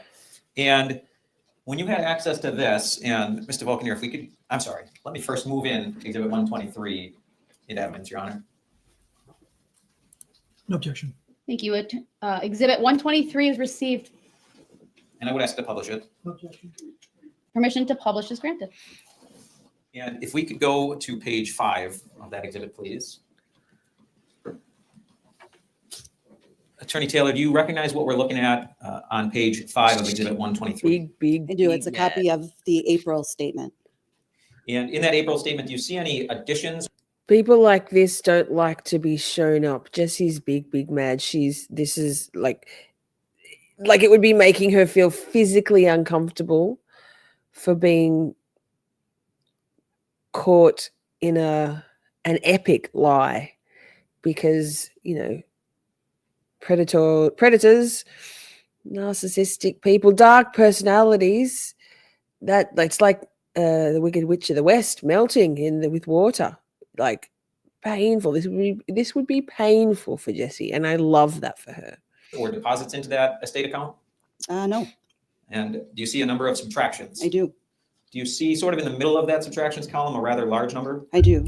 That 22,113, that was the payment to Attorney Martinson's trust account. On this financial document, is that 22,000 figure, is that linked to any checks?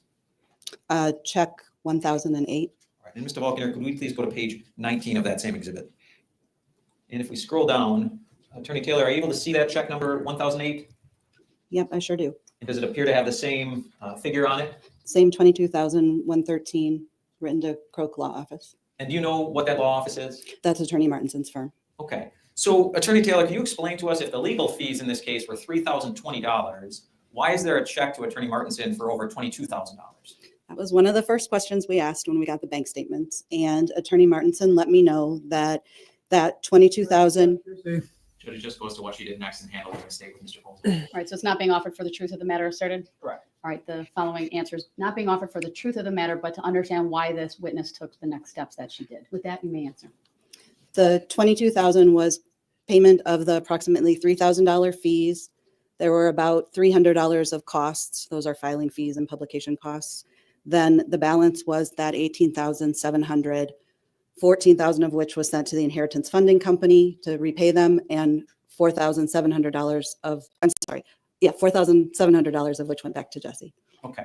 So again, if I understand you, and correct me if I'm wrong, but the way this was done, that $4,700 should have been put back in the estate when it was refunded, correct? Correct. And as well as the original $14,000 then?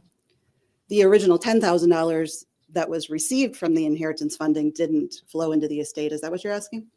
I'm asking what of the inheritance loan funding should have been put back in the estate? Oh, so the repayment should have, number one, come from Jessy personally, not from the estate. And that $4,700 that didn't have to be paid back to the inheritance funding company should have gone back into the estate. So all of it should have. And if we go back to page 5 of exhibit 123, please, Mr. Walton. Suck it, Jessy. Oh, what? And Don't I laugh. believe we have to scroll up to go chronologically. And Rude. we could scroll up to page 4. And scroll up to page 3, please. Do you see what month we're in here? May. So we're in the following month from that payment to the law office? Correct. Do you see any additions of any kind? I do not. Maybe just an 11-cent interest payment there? Oh, I do see 11 cents in interest. I'm sorry. Yes. Nothing of $1,000? Nothing of substance, right. Okay. And if we continue to scroll up to page 2, it appears this June 6, 2019 is sort of the end of this estate account? Yes. So in your review, was any money from that inheritance funding ever put back into the estate account? Not that I could identify, no. Okay. Having this background, along with sort of the debt of Ms. Hernan that you talked about, did you look into any other activity on this estate bank account? It was very interesting. The statements show a large amount of cash being withdrawn from the estate account, which struck me as very unusual. Can we go back to page 19 of exhibit 123? Attorney Taylor, do you recall approximately how many cash withdrawals were made? It was in the $50,000 range. Okay, so you remember a dollar amount? Yes. Do you remember how many? How many transactions? Correct. I would be making a guess, but I would guess 15 to 20.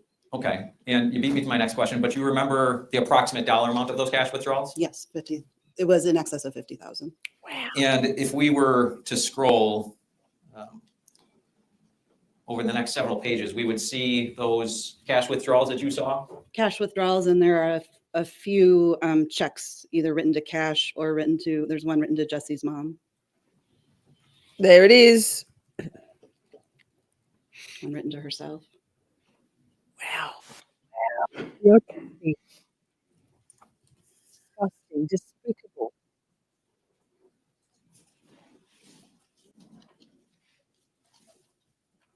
Now, as we continue to scroll, Attorney Taylor, certainly there are some legitimate payments to creditors or expenses related to the estate. Is that fair? Fair, yep. Okay. And in your experience, and that's fine, Mr. Vulcan, thank you. We've scrolled now to page, gotta get my eyes checked, page 25. In your 27 years of experience, you've sort of helped people manage estate accounts? Yes. Is there anything per se illegal about taking cash withdrawals? No. Are there any rules to it when a personal representative does take cash withdrawals? A personal representative is a fiduciary, and they have an obligation to act in the best interest of the beneficiaries of the estate. So not the personal representative's best interest, but the beneficiaries. Pause, Rach. I don't think they said, she just said that there was including a check, one check written to Jennifer Flower, one check written to Jessy herself. I don't think that they said the amount. I mean, I can go back and look, see if we can find it, but. And so there are certainly things I could think of that would be legitimate reasons for taking cash out of an estate account. Maybe somebody needs to pay the painters in cash or something like that to repaint before selling. Pause. Sorry, lady. Sorry, ma'am. Attorney Taylor, sorry. Laura says, side note, we had a lovely day for Liam's birthday, even went on a horse and carriage ride through Hobart. Hobart is a beautiful city. Oh, love it. Love it. I went to the Cradle Mountain as well when I was 14 when we did a family holiday to Tasmania. A drive around the island. Bloody freezing. Beautiful. Stunning. And got to see the annual zombie march. Lol, I didn't know there was one. I'm going to press play and find some imagery of that so I can show the shorties. Lovely. Lovely. But I can't think of a reason you'd need that large a sum of cash. Do you know, while you were representing Mr. Posa, did he or yourself ever reach out to Ms. Kurczewski to ask what in the world were all these cash withdrawals about? I did ask Attorney Martinson that question, and she didn't know anything about them. But I didn't ask Jessy. She was incarcerated during this period. Understood. In your experience, again, 27 years of doing this work, have you ever seen $50,000 of cash withdrawals from an estate account? No. Now, going back to the probate case, sorry, I keep mixing my words, probate case, what's the current status of the probate case? The probate is open, but there's really nothing left to do. Sorry, ma'am. Attorney Taylor, sorry. Here, wait, let me see. So, let me just check where there we are. The annual zombie march. This was on Instagram. Hobart's annual zombie march returned today with organisers hoping to rebuild the event to its former glory. The march began in 2007 with just 25 zombies and peaked at nearly 200 before numbers dropped due to COVID restrictions. Ugh, don't start me on COVID. Participants gathered at Princess Park from 1 p.m. before the undead horde wound through the Salamanca to Parliament House and along the waterfront to Hobart Brewing Co. We have rules. Don't put your hands on people. No running. No handprints on property. We try to be actually very responsible zombies, said organizer Steve Hoare. Let me see if I can find some more pictures. That's pretty cool. Oh goodness, hang on, wait, let me make sure you can see it, because yeah, there we go, we're good. It says the end is nigh, but it's a good thing. Hundreds of zombies are set to take the streets of Hobart this Saturday to participate in the annual zombie march. Some zombie enthusiasts have spent time all year crafting the perfect costumes, from concocting the best fake blood recipe to crafting their own latex prosthetics and learning advanced makeup techniques. It's a chance for people to go all out. Lol. No, I put the lol in. Despite the shock factor, it's quite family friendly, and people of all ages are encouraged to join the hordes, even if all you've got is some creative use of tomato sauce and a torn shirt. Ketchup. Zombies are being encouraged to gather at Princess Park. Yes, yes, yes. That's so cool. I didn't even know that existed, Laura. Thank you for sharing. So you weren't part of Facebook. There are photos. You weren't part of you were just a spectator. You weren't a zombie. Next time. Facebook. I don't know. It might not let me go onto Facebook. It will ask me to log in and then I won't remember my codes and shit. And it'll probably be in, I don't know why. Look, it's in, when I go into not the app, there it is. It's like me. When I go into not the app, but through a browser, it's in, I don't know, Indonesian, the language. Weird. Here we go. Here's some photos. Whoop, whoop, whoop. You guys can see that, yeah? Yes, you can.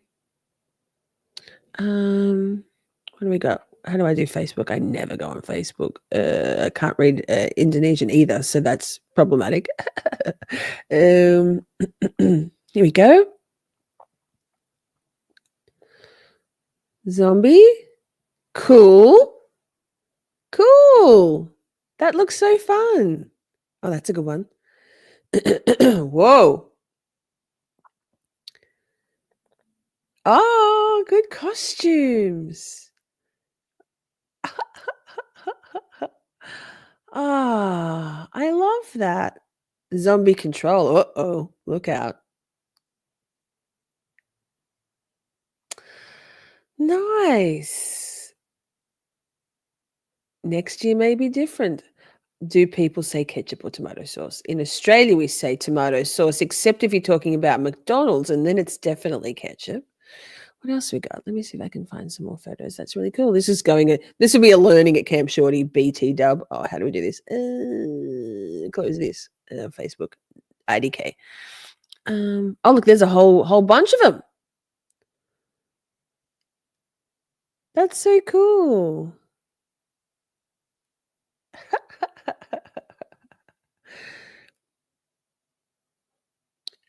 Nick says, how would you go on public transport, though? I mean, you've got to get there, right? Well, I guess probably all of, what are you called?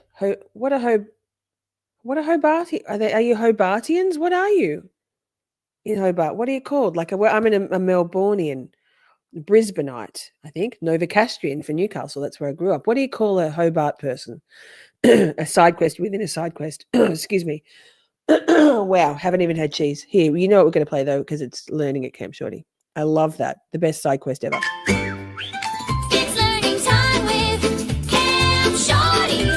Finding out something new every day. I sing that every time. Okay, back to court. That was awesome. I love it. I love it.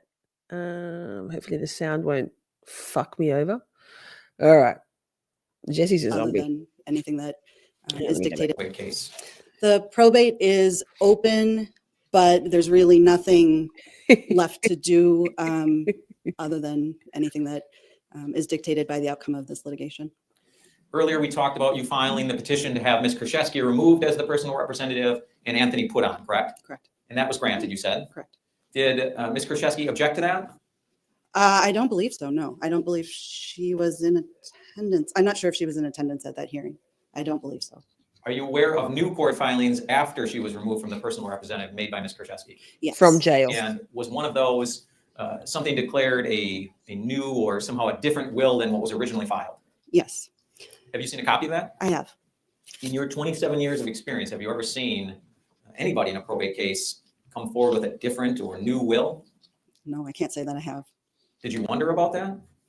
Yeah. It certainly raised a lot of questions because when a will is admitted to probate, the application to the court to open the probate and admit the will is a sworn statement. So by admitting the will initially, there was a sworn statement signed by Jessy that was in fact the last will. And that would have been in October of 2018?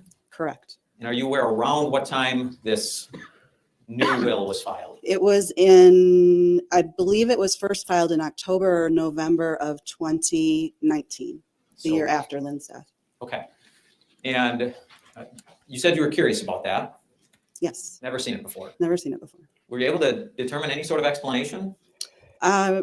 Really, no. It was kind of a particularly curious will because it was handwritten, which isn't prohibited. There's nothing wrong with that, but it's unusual. And it was witnessed by Jessy and her mother. And they were the beneficiaries under the will, which is a little bit of a problem. When that was filed, was it before or after you were successful in having Mr. Posa put on as the personal representative? I believe it came right after, but I would have to look back at the filing dates to know that for sure. It was right around the same time. Okay. Prior to it being filed, were there any other filings in this court probate matter of a different will hanging out there? No. Were there any talks of tests to either beneficiary that they would have to pass or something like that? Well, in addition to trying to file the new will with the court, Jessy filed a number of letters that were allegedly written by Lynn, and they talked about a test for Anthony, that the first will was, the plan was to try to admit the first will and see whether Anthony objected or caused problems or something, I guess, and then admit the second will where he wasn't a beneficiary if he caused problems, something like that. It doesn't make a lot of sense to me. Again, in your 27 years of experience doing this, have you ever seen anything like this? No. Anything closely resembling a test will? No. Now, you said the probate case is just kind of hanging in limbo right now, correct? Mm-hmm. And Sorry, was that a yes? Yes. Thank you. And does that have anything to do with this case that we're here for? It does to some degree. If Jessy were to be convicted of killing Lynn, she would not be entitled to inherit from Lynn's estate. And to be fair, Mr. Posa would stand to benefit that. He correct? would. Now, earlier there was talk with Mr. Posa about not really having anything to gain. Would you agree with that? Not really having anything to gain in terms of. Well, theoretically, he would stand to gain something. Would you He agree? would, yeah. In your 27 years of experience, practically, do you believe there's anything for him to gain? Is he subject to, or is there financial gain kind of potentially out there? Yes. Do I think it's substantial enough that it would influence him? No, I don't. Do you yourself, you're his attorney, correct? I am. You're charging him money, presumably? In theory. In theory. Do you yourself stand to gain anything financially in this case? Anthony initially paid some of my fees for, I don't know, the first few months of the representation. When the situation kind of became clear, it didn't make sense to me that he would be paying for out of his pocket for me to kind of keep an eye on the estate until things could be resolved. So those fees are just accruing. If the estate gets money, I suppose I would be paid those fees. You get your fees. Would it be some sort of windfall or pretty standard fees? I think right now my outstanding fees are in the maybe $5,000 or $6,000, something like that. Is that pretty standard for you in the work you do? I would say that's pretty typical for an estate, although this is a very not typical estate. It's not a significant portion of my receipts. Pause. Holly says, I love y'all so very much. Earworm song, right? That, like, literally the number of times, well, I always sing it out loud when we're closing with Chatties Bay, but the number of times just random Miss Shorty music songs, a line from them gets stuck in my head. That's a sweet one though to have stuck in your head. I was jamming out to the Hey Shorties today. I was not panicked as such that I was too frabazzled to sing along. It was fun. Good songs. In a calendar year, if that makes any sense. Sure. Would it cause you to change your testimony that you stand to gain maybe $5,000 to $6,000? No. Thank you, Ms. Taylor. That's all the questions I have. Ooh. Right before we have cross, I am going to give the jury a break. So it'll take about 15, 20 minutes. You know, it's an approximation, but all right for the jury, please. Do we have any sidebars to address? Sidebar.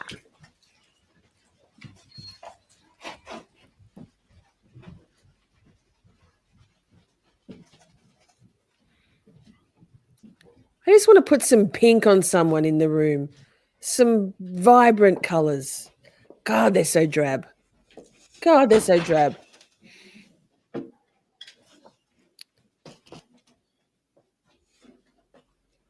Sitzberger, Sidewinder. All right, thank you. We are in recess. Please be back here in about 15 to 20 minutes. Okay, well, that's a good natural break. Have you voted in the poll? I didn't give you much time.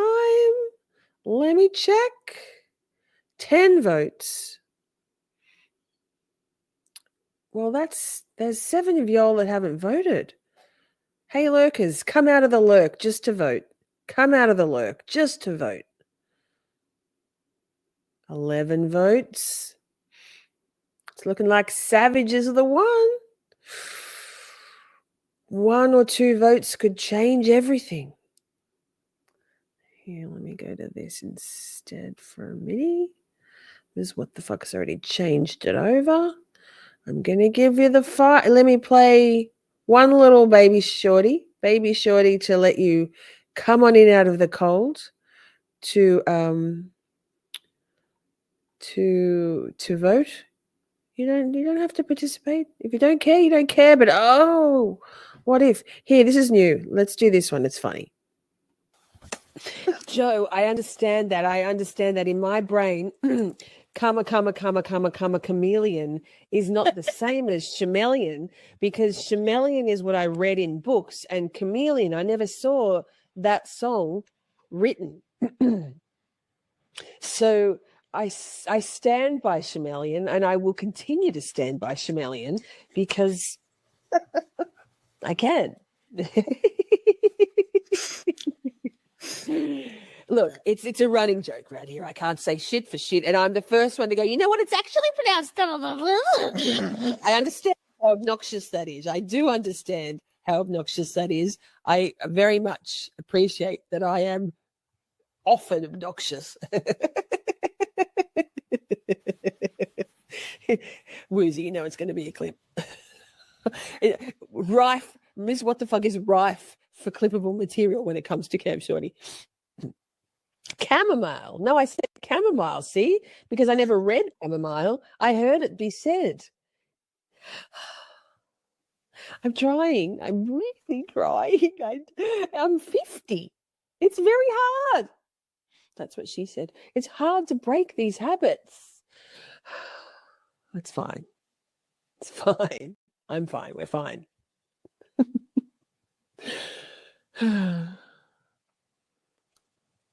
Yes, I know your game is what the fuck.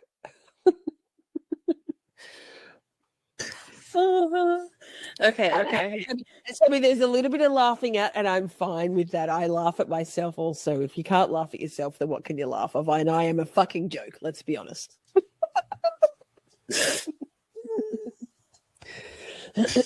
Thank you, Akasha. I feel seen and validated. I love you. I love you very much. Akasha gets me. Okay, so the poll is closed, and it was Savage, which you all are savage. The savagery of poor Miss Shorty. Poor Miss Shorty. Pile on Shorty. Okay, what do we got? We got Nick, and now some music. Now some music. The Supreme Leader decrees it. Enjoy. BRB.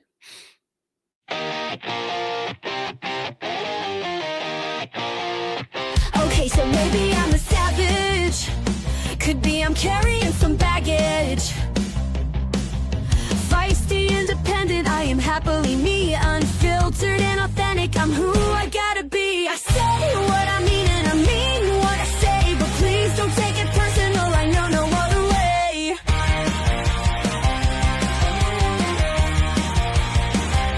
You'd hate it if I lied to you. Blew smoke right up your ass. I'll always say it to your face. Do it with grace and class. I don't mince my words. Not everyone's cup of tea. I'll shoot that shit right at you. Easy peasy. 1, 2, 3. Yeah, so what if I'm a savage? Could be I'm carrying some baggage. Feisty, independent, I am happily me. Unfiltered and authentic, I'm who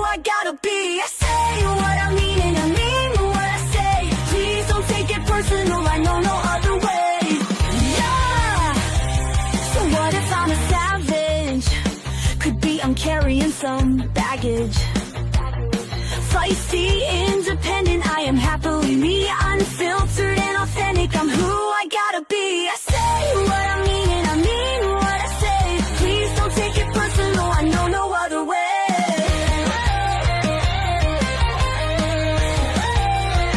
Nobody likes a straight shooter who tells it like it is. I'll say exactly what I think, knowing you'll be in a tears. It's so dang frustrating, I mean no disrespect. Wouldn't you rather hear it straight than trying having to guess? Yep, I am totally a savage, definitely carrying some baggage. Feisty, independent, I am happily me, unfiltered and authentic. I'm who I gotta be. I say what I mean and I mean what I say. Please don't take it personal, I know no other way. Savage, savage, savage. Baggage, baggage, baggage. But guess what? You'll thank me later. Ooh, baby, I'm a savage. You know I'm carrying some baggage. But don't hate on me, cause I'm who I gotta be. Love 1010. An oldie but a goodie. I think that was about my 6th or 7th song. It's my anthem. KKK. Did I get it queued up? No, I did not. I absolutely did not. Why would I do anything so professional as to get caught back ready? But here we are. I have now. So that.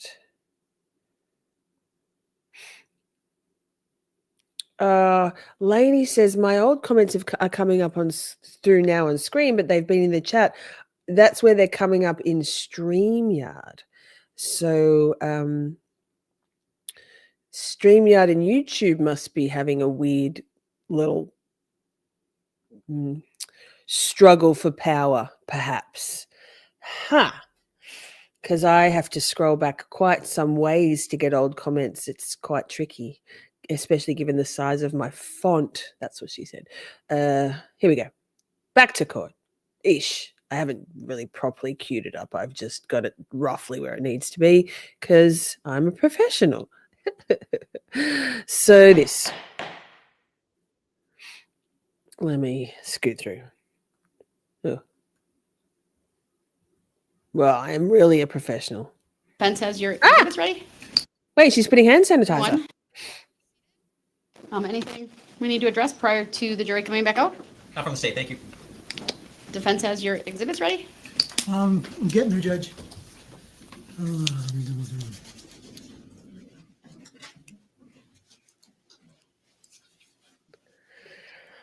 Absolutely, Simi. We are nothing but professional. We just professional like it's professional day, every day, all day, every day. Professional city, bitch. Not you, bitch. Just, you know.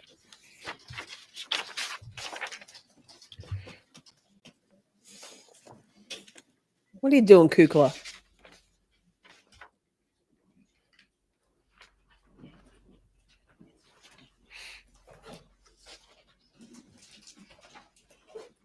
Okay. Whoop.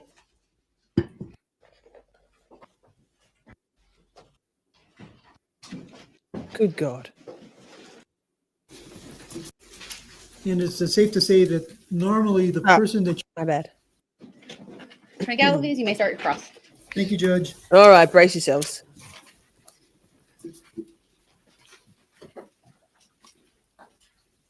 Now, ma'am, you said you handle wills, correct? Do I draft wills? Yes. Yes. And it's safe to say that normally the person that you meet with ends up being the personal representative of the will? Usually when I meet with a family, I will want the person who's going to be the personal representative to be part of that discussion. Yep. Is it uncommon that the personal representative is also the beneficiary? Is that uncommon? No, it's really not. And there are even times that they're the only beneficiary, correct? There are times, yeah. And in regarding this, we addressed this loan that Jessy apparently got with the estate. That's like a payday loan, isn't it? It is kind of like that, yeah. Get your money now. And you indicated that Mr. Posa came forward. He thought something was strange, correct? Mm-hmm. Is that a yes? That's a yes. And he said that he was sent to you, or he don't talk with sheriff personnel or detectives or something. I mean, they vibe. Excuse me, they vibe heavily as public defenders, don't they, Holly? Let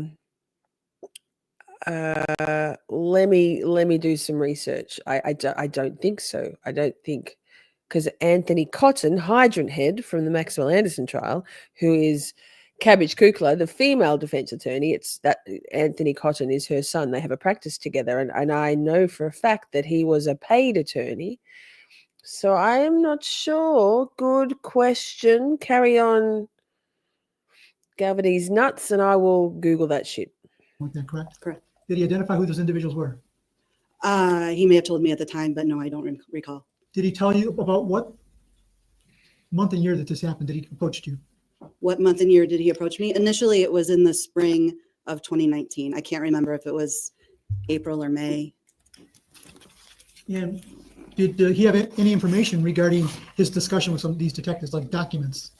Did he have documents from his discussion with the detectives? Not that I recall, no. Did you ask for names and numbers of these detectives? No. So you never connected yourself with the detectives? I did talk with one of the detectives. I can't recall his name right now. Back then, yeah. Were you able to get documents from that detective? I don't think I got any documents from him, though, no. And you found that we'll strike that. Did you make contact with the attorney that was handling the estate? I did. And that would be Lisa Martinson, correct? Correct. And she had filed these documents with the estate court, correct? Correct. And she didn't appear to think it was strange. Would you agree? I don't know if she thought it was strange or not. Were you aware that Lisa Martinson had handled the estate of Lynn Hernan's mother, Lorraine? I think I did know that, yeah. And that happened in the year about 2013. Were you aware of that? No, I didn't know when. I didn't have anything to do with that estate. And did Lisa Martinson inform you that she had handled Lorraine Hernan's estate and knew Lynn Hernan from that point on to 2018? Did Attorney Martinson tell me that? No, I don't recall. Did it appear that Miss Martinson was really familiar with the family, the Hernan family? No, I didn't particularly have that impression. Well, she knew them she knew Lynn since 2013. If you could be absolutely right. Hold on, there's been an objection overruled. So now you may answer. I don't know what happened in 2013 or Lisa Martinson's relationship with the Hernan family. I don't really know anything about any of that. Were you aware that Lisa Martinson drafted Lynn Hernan's will? No, I actually thought an attorney named Bob Gonzalez drafted Lynn's will. Yeah, so you're not aware that Lisa Martinson works with Bob Gonzalez? I do know that they work together, yes.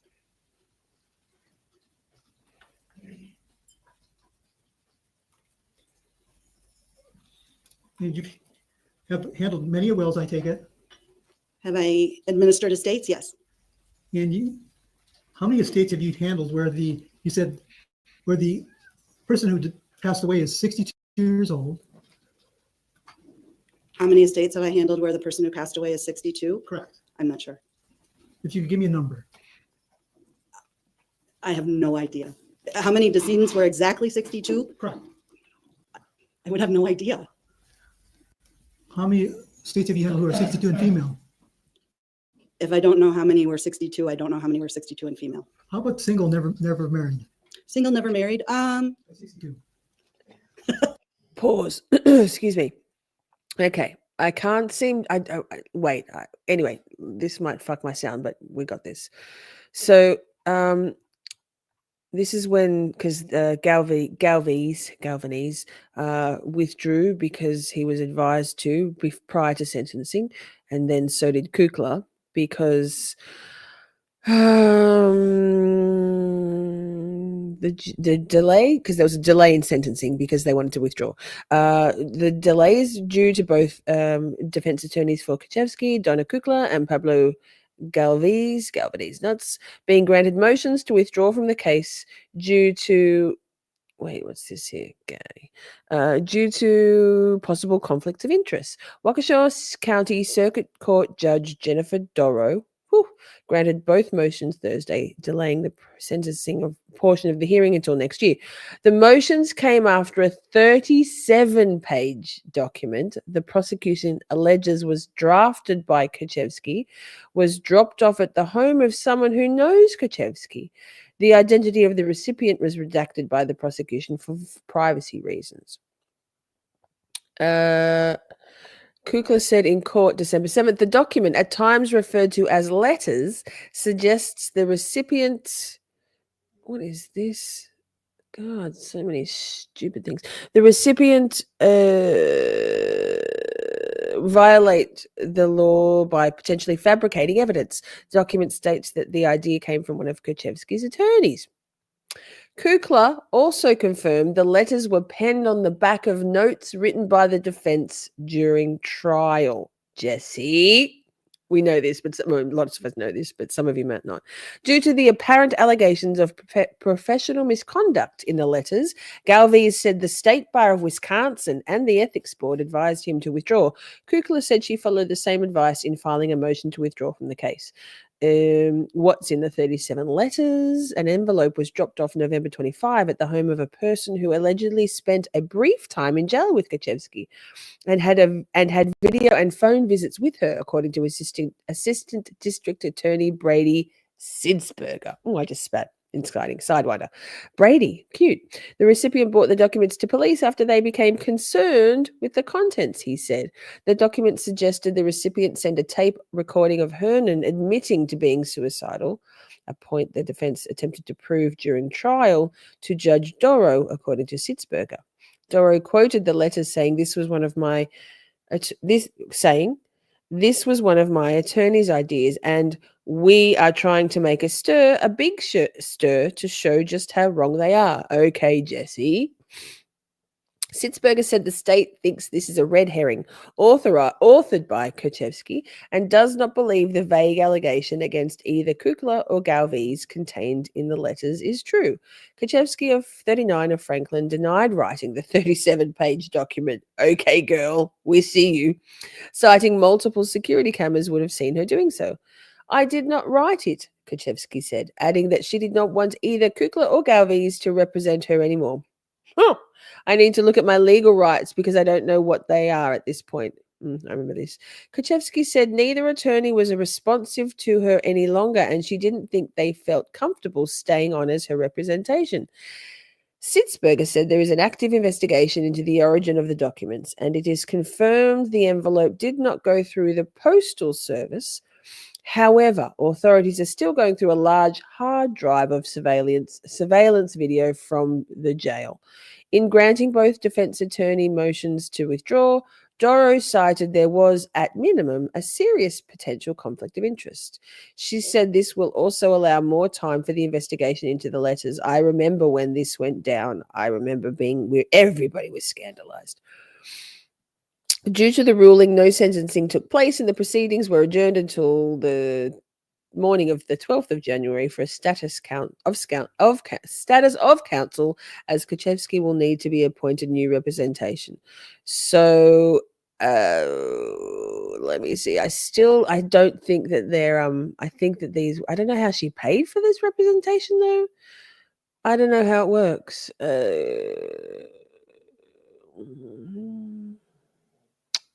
That's the extent of my research.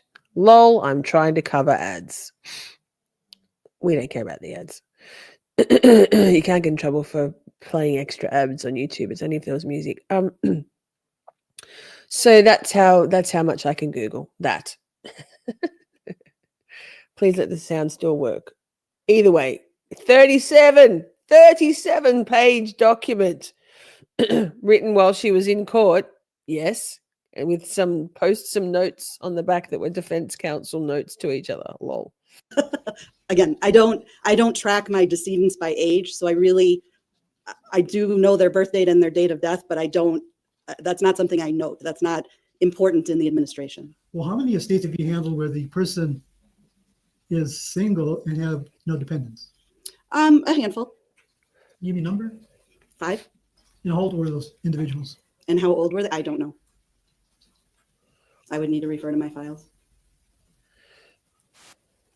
And these individuals were never married? I have handled estates for some people who were never married, yes. And no dependents? And no dependents, correct. Approximately how many have you had? Less than 5? I said about 5.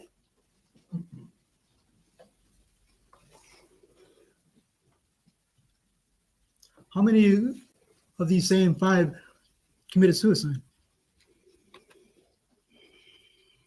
Buster's snoring, by the way. It's not my tummy yet. I'll say 2. It's a guess. I don't want you to guess. How many you know? Without my files, I can't give you an exact number. I don't know. This has been over 27 years. Yeah, I mean, it's not strange that somebody who's single, no dependents, wants to spend all her money before she passes away. Isn't that right? Sorry, I didn't think you was still going. Objection, vague, and speculation. Sustain. As to the form of the question, you can rephrase if you'd like.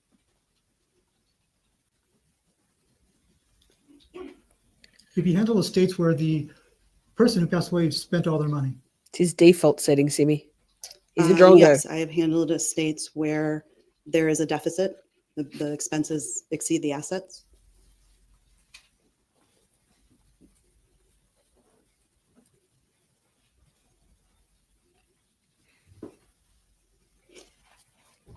And in this case, the deficit didn't exceed the assets, correct? Correct. But there are cases where a person passes away and they...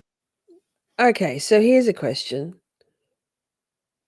Is galvindeeznuts the lesser of 2 evils when it comes to Cabbage Kukla or him? Why is he? He's just terrible. Kukla's terrible too. Also, one's in the chat if you think. What was my question going to be? One's in the chat if you think Kukla should have handled most of the cross-examinations. 2's if you think galvindeeznuts is a great choice. 3's if you're like, fuck. There you go. 1, Kukla. 2, galvandeez. 3, da fuck. leave nothing. That's true.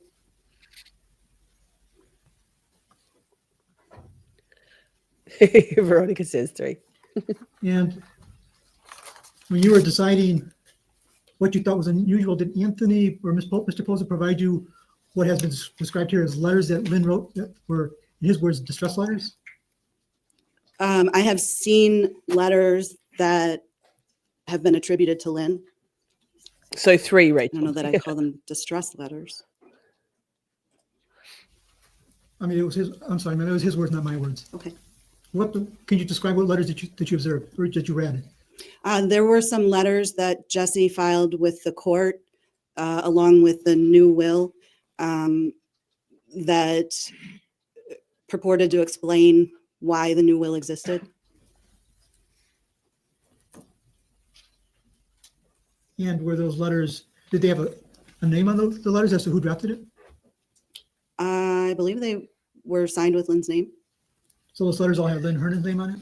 I don't remember if it said Lynn or Lynn Hernan. I'm not sure. Interesting. All of these witnesses, from Anthony Poser to the last guy to Attorney Taylor, they're all very, very good with choosing their words carefully to not acquiesce that it was in fact Lynn writing or signing her to any of these, that the document said Lynn. That's what the document attested to, but not that it is in fact Lynn doing these things. Very good. Very good. How many pages of those letters did you read? I don't know if it was 4 or 6. What was your impression of the letters? Given that they referred to the new will and talked about the new will and all of the concern I have about the new will, I didn't put much weight on them. Well, the new will, you referred is. to the one that was filed by Jessy, if I can give you. In 2019, yes. exhibit number 56. Exhibit. I can't believe I couldn't remember exhibit. My brain just blanked. Simi and Princey, thank you for giving me that one back has been hours published, ago Judge. when that was.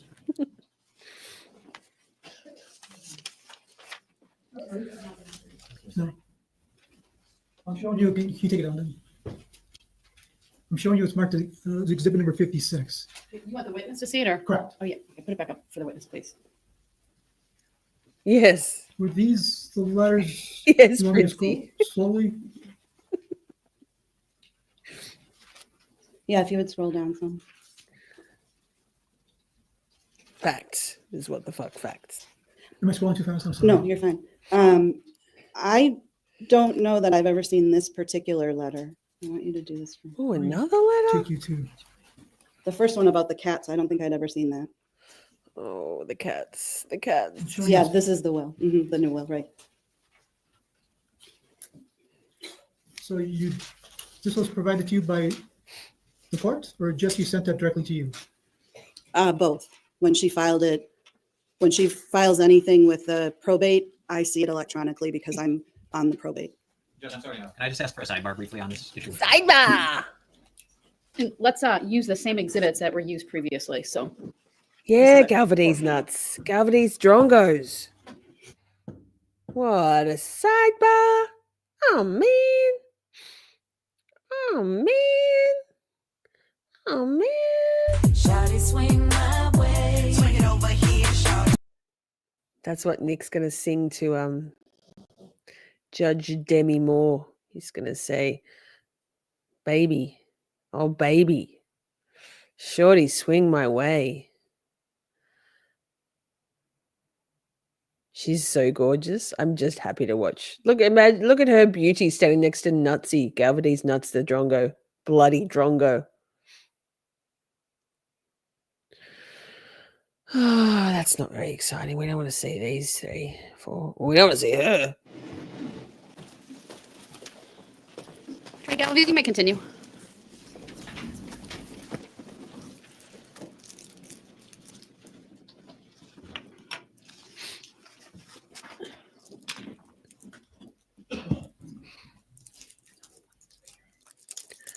That's the exhibit in front of you. I do, yep.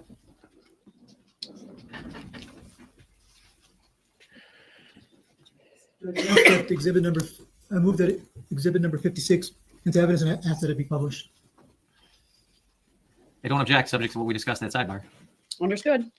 Exhibit 56 is received.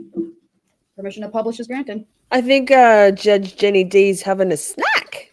She wouldn't be having a snack in court, would she? Remember how Laura Crivello in the Maxwell trial was knitting or crocheting? Ma'am, Knitting. exhibit number 56 is in front of you, page 5. Do you see it? Oh. Yes. It's entitled Last Will and Testament of Lynn Hernan, correct? Pause.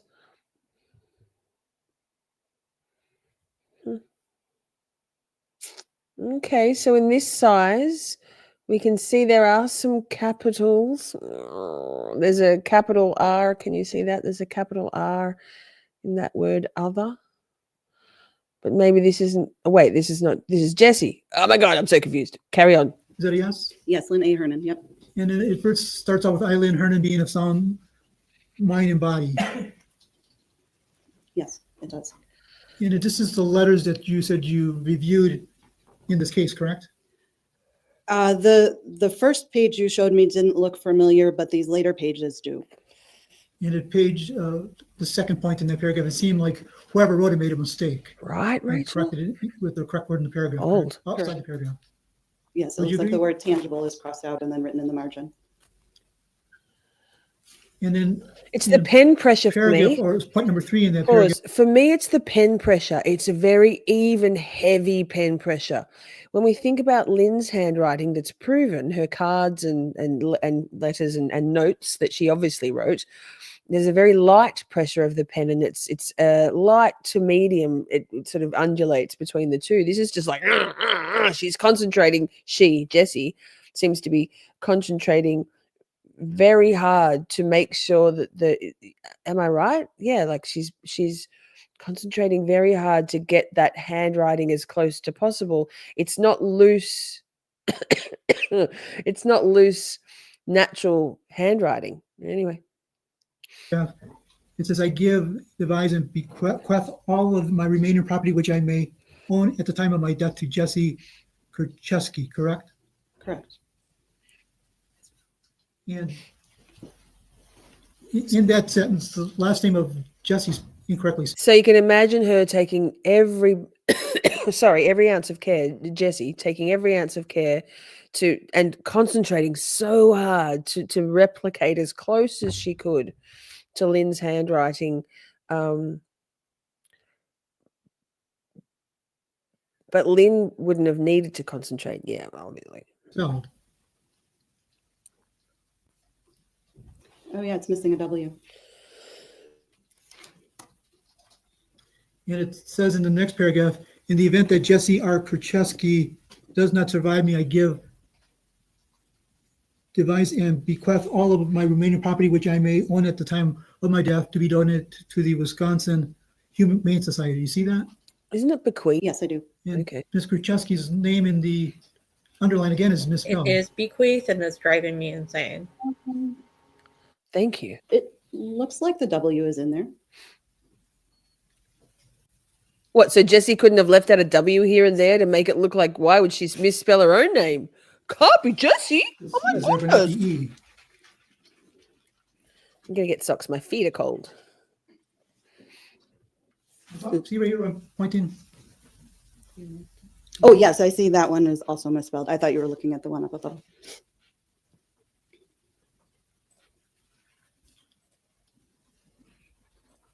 So these are the letters that you're referring to, correct? That you were talking about. Yes, I believe so.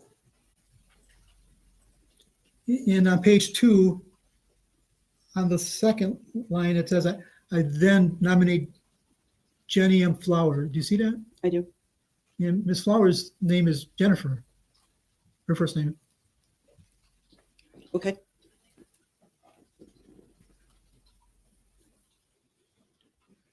Again, on the bottom page of this is Lynn Hernan's signature, correct? It says Lynn Hernan, yes.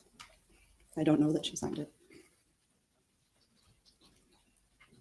Oh, snap. I don't know if she signed it. And it wasn't accepted Different into probate because Jessy stood to inherit, not because it wasn't Lynn's intent, correct? Jack to speculation.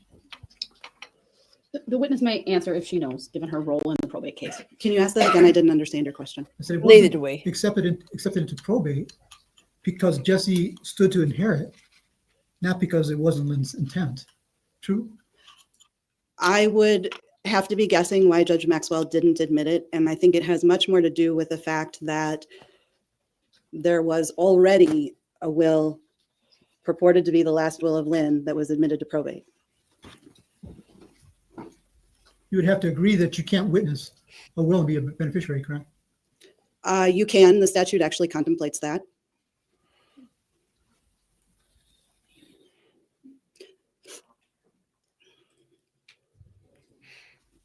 The statute says that if you are a witness to a will, you're limited to your intestate share of the estate. And for somebody who's unrelated to the decedent and not married to the decedent, there is no intestate share. Correct. And in this case, Jesse's share would be 0. That is correct. Jessy mustn't have known that.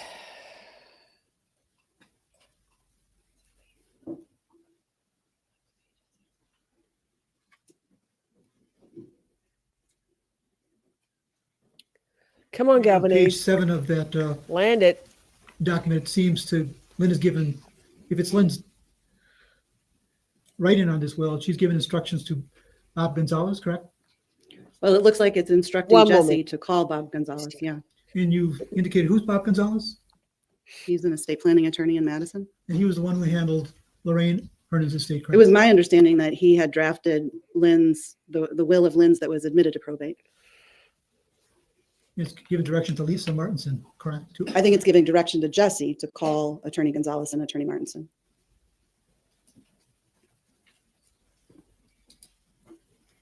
And this is the paragraph where it's talking about Testa Anthony. Right.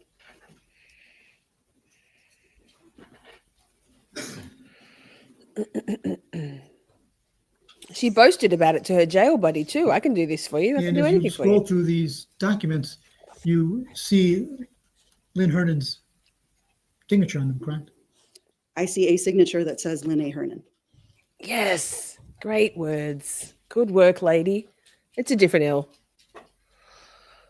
I'm at the bottom of page 9. Again, there's somebody who's written the name Lynn Hernan on it. The date is September 3rd, 2018, correct? I see that, yes. And from this case, you know Lynn Hernan passed on October 3rd, 2018, correct? I do.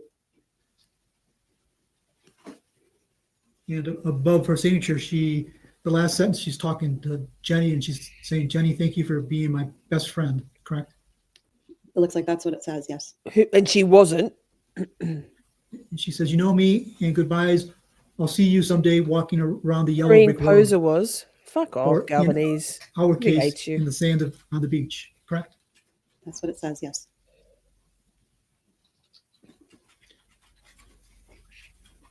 And you weren't here previously, but when Anthony Posa testified, he indicated that Lynn Hernan it's very common to her to refer to the yellow brick road. Okay. Objection to that misstates testimony and asks for comment on another witness's testimony. Sustained. Strike it. Strike that shit. No strike? I'd like to strike it. Strike all of it. I have no further questions, Judge. Oh, thank God. All right, thank you. Any redirect? Yes, thank you, Your Honor. Judge If I can have Jenny. Exhibit 56, please. As we bring that back up, Attorney Taylor, do you know where those various letters that were part of Exhibit 56 came from? They were filed with the court along with the new will, and there was a request to admit them to probate. Okay, that's how you came to know of them, correct? That's how I came to know them, yes. Do you know where those physical letters actually came from? No. Okay, and at least as far in Exhibit 56, one moment. Do you see it up on your screen now? I don't yet. Oh, I'm sorry, I rushed it. Let me know when it's up on your screen, please. Yes, please. Thank you. No, Attorney Taylor, if this exact document had been filed in the probate court, would there be some sort of court markings on it? Yeah, at least on the first page, yes. If this isn't, I don't know if this is the first page. Okay. Nonetheless, do you see any court indications on that sheet of paper? Just the Exhibit 56. Okay. Let me show you Exhibit 222. I'm sorry, just to the witness since it's not in evidence yet. Thank you. Oh, that was close. Oh. Okay, hold on. Now, do you recognize what these items are? This is, it looks like the same letter, but with the file stamp that it's been filed in the probate. They appear to be the same letters Attorney Galvindeez just went through with you? I think so, yes. The only difference is these have some sort of court notations on them? Correct. Galvindeez And what notes. is the case number in the upper left corner of that document on page 69. 1 of Exhibit 222, please? 18 PR 561. Do you know that to be the case number related to Lynn Hernan's estate? Yes, that's her estate probate case. All right, I would move Exhibit 222 into evidence at this time. Objection. So ask to publish it, please. Exhibit 222 is received. Permission to publish granted.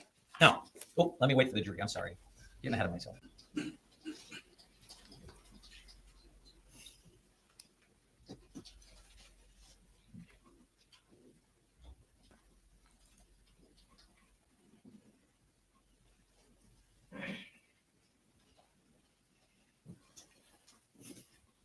Okay, thank you. The jurors have indicated with a thumbs up it's on in their jury box. Attorney Taylor, aside from the case number, can you see a date when these letters were filed with the probate court? Objection, Alderman. Overruled. Yes. June 17th, 2020. Do you know whether Ms. Kurczewski was incarcerated on June 17th of 2020? As far as I know, she was. So she was filing these letters while incarcerated. That's my understanding, yes. Had you ever seen these letters prior to June 17th of 2020? I don't believe so, no. And again, you don't know where the exhibits from, Wow. Exhibit 56, the documents, I should say, from Exhibit 56. You don't know where those were taken from. I don't. Okay. And finally, just one thing to clear up. I think Attorney Galvindeez was asking you why we've been calling it the new will, and these letters were not accepted into the probate case. Do you remember that? Yes. If I show you, and I'm sorry, just a witness, I believe. I don't think this one's in yet. Exhibit 221. Do you recognize what Exhibit 221 is?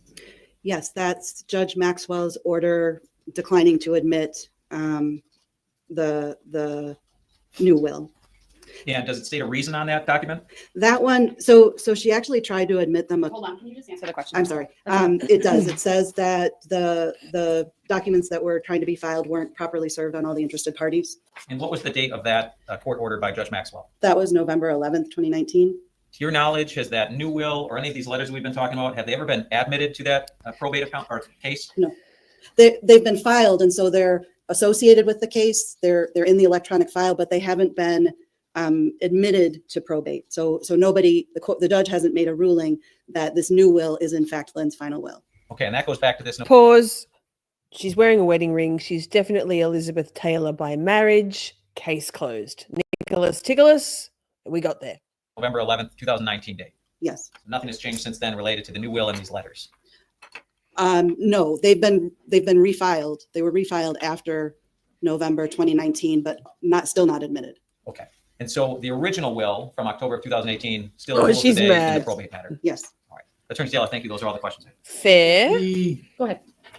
Cross. Go Can you ahead. keep the exhibit back up again? It's still The up. mystery Okay. You talk about continues, 221, Ms. What the order, or Yes, something ma'am. different?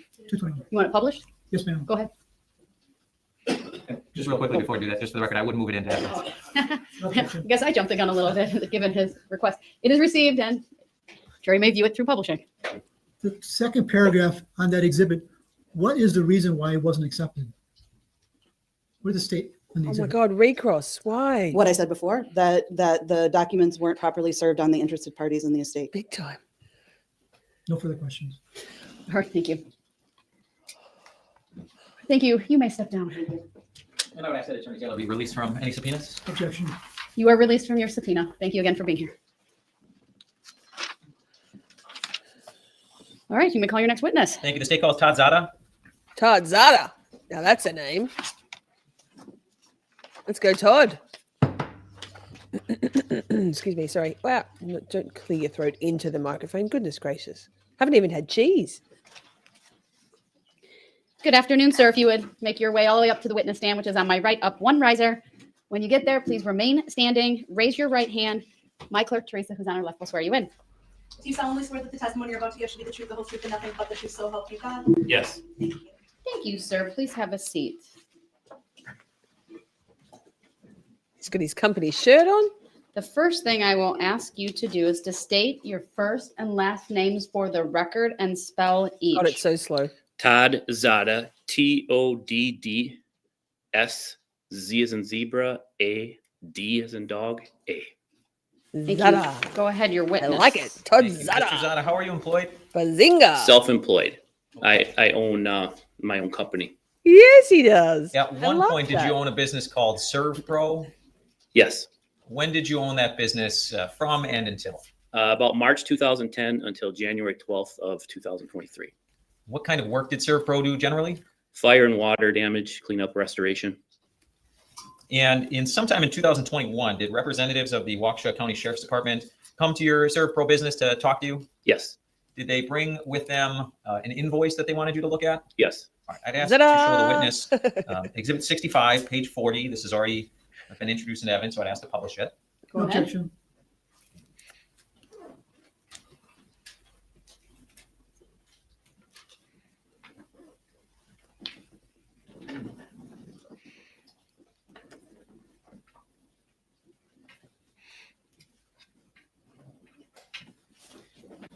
It's going so much faster this morning.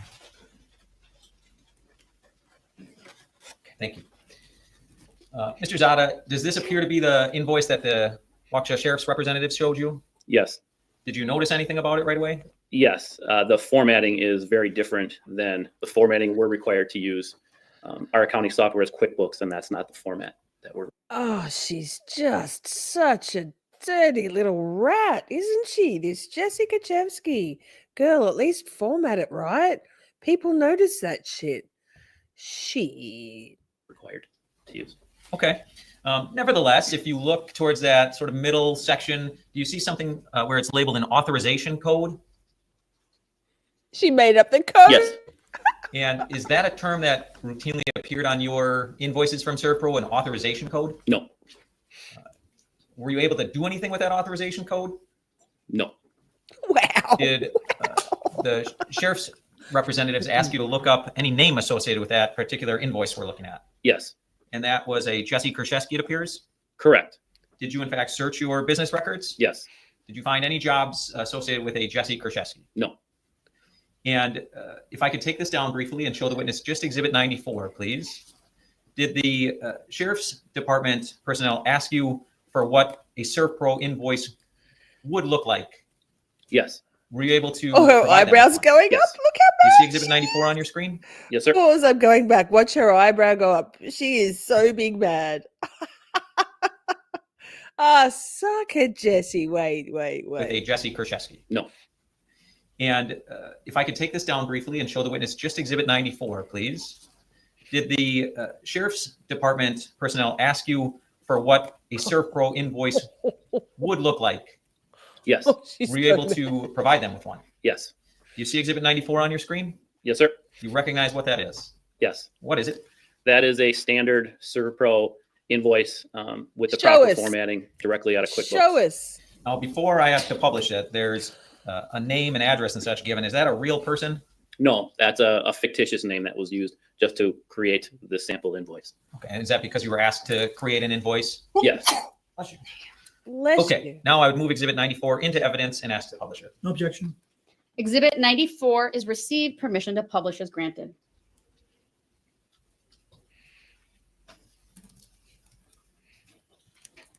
Show us. Show us what it should have looked like, Jesse. Do better. You little rat. Great. So again, Mr. Szada, this, what we're looking at right now in Exhibit 94 is an So much actual invoice that ServPro would give to a client. Correct. But this has nothing to do with a Jessy Kurczewski. Correct. And if we go back to Exhibit 65, please, Mr. Look Volkner. how different. Oh my You're saying this is not a goodness. legitimate ServPro invoice. Correct. Did your invoices ever look like that? No. Never in 2018? No. 2019? No. Never. Never. All right. Thank you, sir. Those are all the questions I have. Nick Cross. Sir, Oh did God. the sheriff's department or whoever contacted you, did they ever ask you to check on whether or not you ever had to provide service to a Lynn Hernan? I don't recall that name. That's a moot point, sir. You called, or your company provide, well, strike that. What does your company do?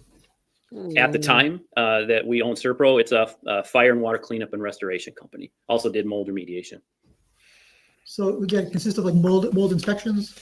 Yes. So if I was to show you a check that was written by Lynn Hernan to your company on September 14th, 2016 for a mold inspection, would you be able to recognize it? Possibly. Major. I'm showing you it's marked as exhibit number 56, page 11. Just to clarify the record, that's 568. Strike that, 568, page 11. Thank you. That appear to be a check Objection written to your relevance? company by Lynn Hernan of September 14th, 2016. Objection relevant. I mean, it's spelled ServPro, so that part is correct. Objection boomer. I don't know if this is a check we actually received. But it has a memo line mold inspection, Yeah, that's what I see. and it lists the same address on the check. Well, you see where it's been cashed on the right, the back of the check? Yes, I see that. Is that the company? Yes. It has to publish. Okay. Are you offering it? Yes, Judge. Any objection? Not to page 11. Right. Page 11 of Exhibit 568 is received.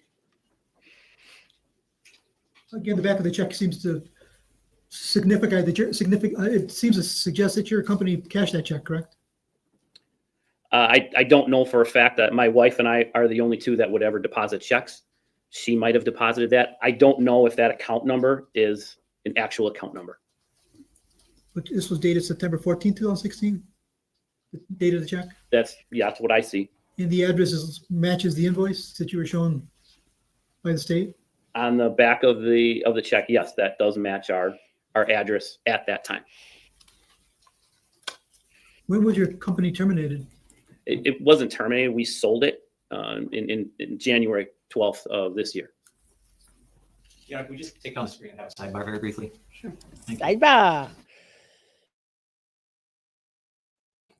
Sidebar.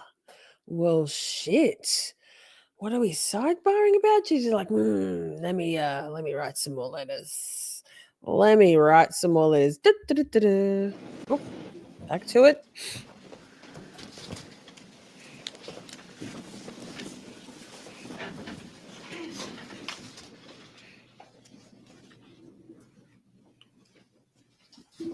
Are you putting the other exhibit back up? Or are you done with it? I'm done, Judge. Okay.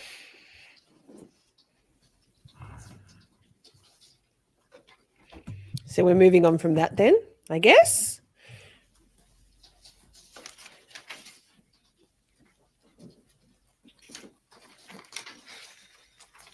And do you recall the name of the detective that questioned you regarding state's exhibit? I do not. Do you recall when that interview took place? Relevance. The exact date? No, I'm sorry, I do not. The reports indicate that you found no record at your business for a Lynn Hernan or a Jessy Kurczewski or that address. Is that a question? I'm sorry. Yeah, Is that true? Could you restate it, please? I said the police reports indicate that you found no records at all Right. for a Lynn Hernan or Jessy Kurczewski or that address on Meadow Grass Circle. That is correct. I have no further questions, Judge. Redirect. Briefly, could we please bring up page 40 of Exhibit 65? Ay, ay, ay. You have that up in front of you? No. Sorry. Not yet. It's coming shortly. Thank you. That's what she said. Should be there. Mr. Szada, you testified earlier, this is the invoice that CertPro never used, correct? Correct. This is not something your company gave out to any client. Correct. Nevertheless, what is the date at the top of it? December 18th, 2018. And that is nowhere near in time to that check that Attorney Galaviz was asking you, fair? Fair. That is correct.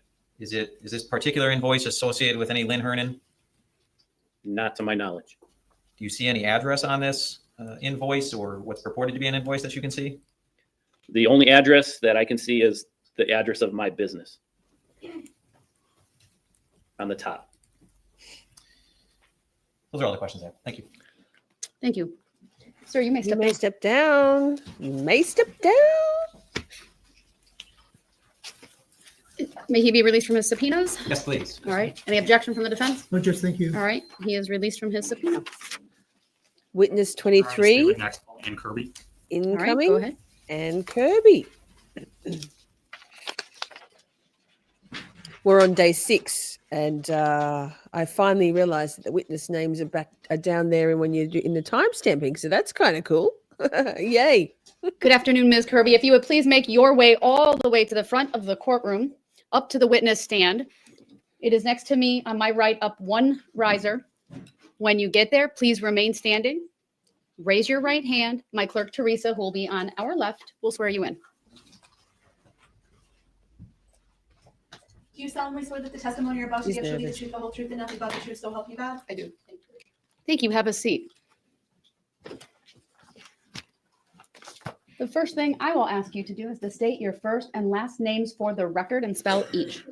Okay, first name is Ann, A-N-N, last name Kirby, K-I-R-B-Y. Thank you. Go ahead, your witness. Thank you.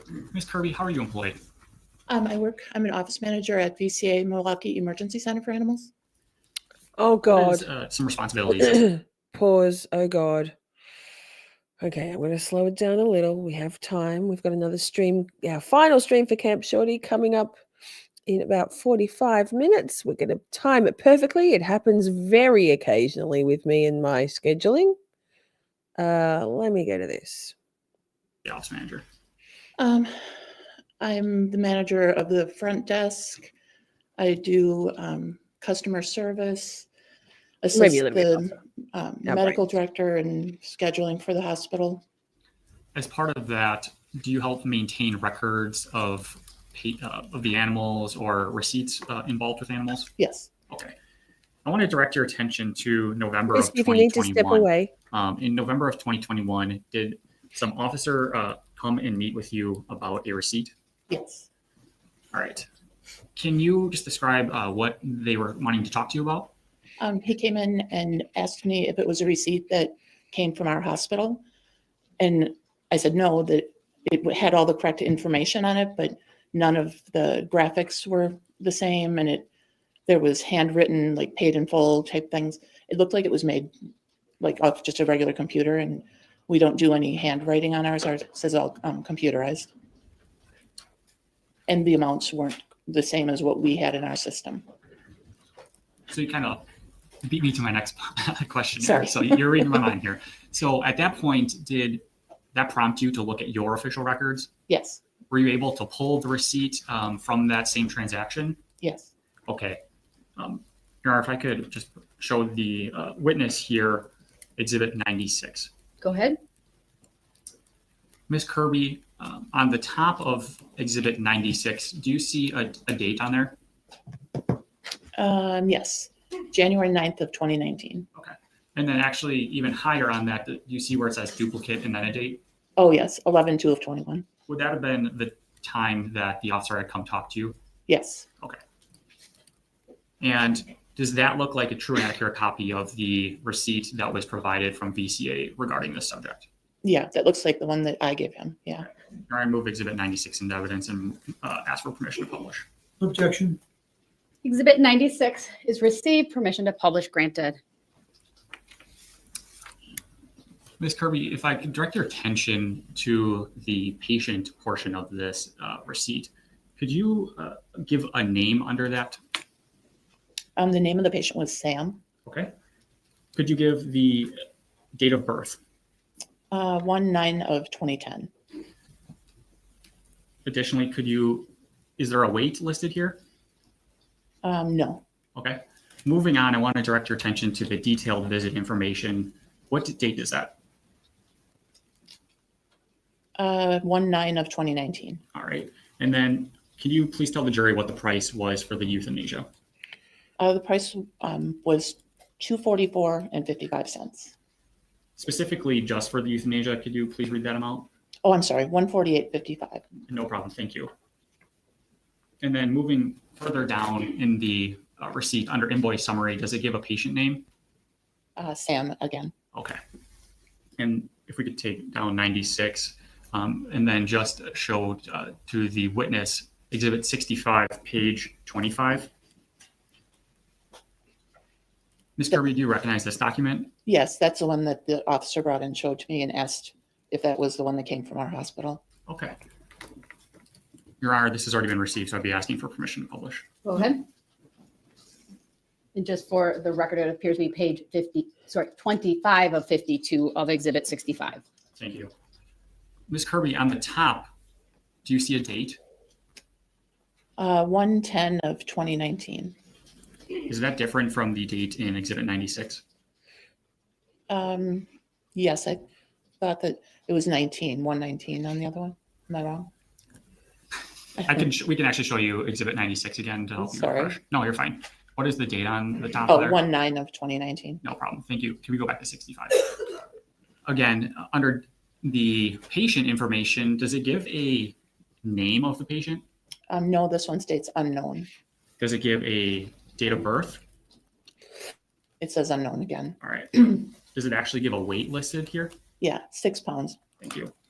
Moving forward on the detailed visit information, what date does it provide there? 1/10 of 2019. And specifically under euthanasia, what was the price? $248.55. Is that the same price as the official receipt from your company? No, I think it's slightly different. Okay. Under the invoice summary, towards the middle of that document, does it talk about patient name? Again, unknown. Okay.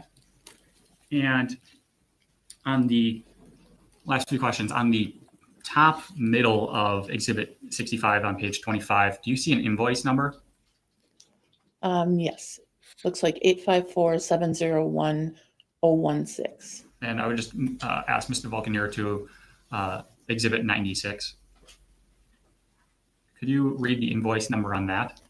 854-701-016. Does that appear to match the other receipt? No, I think it's different. Can I just have you compare those again, please? Sorry.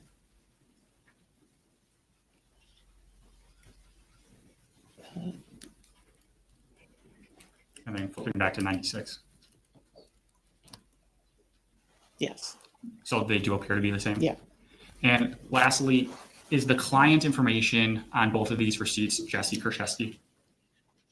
So if we could flip to Exhibit 65. Yes. Why does she have one legit receipt and one forged receipt? I apologize, Ms. Kirby. One final question. Sure. Can you just explain what euthanasia is? Euthanasia is if a pet is sick or very advanced in age where they don't have a good quality of life. They are given medication to help them pass away. Okay, thank you. I have no further questions. Any cross? Don't even, you fuck. Ma'am, can you put back up exhibit number 96, please? Yeah, I don't understand. 96. Now, ma'am, you testified that this is a legitimate receipt from your office? My screen is blank. I'm sorry. It'll take a moment. There you go. Yes. So it signifies that on January 9, 2019 at 12:45, an individual who identified him or herself as Jessy Kurczewski bought in a cat. Yes.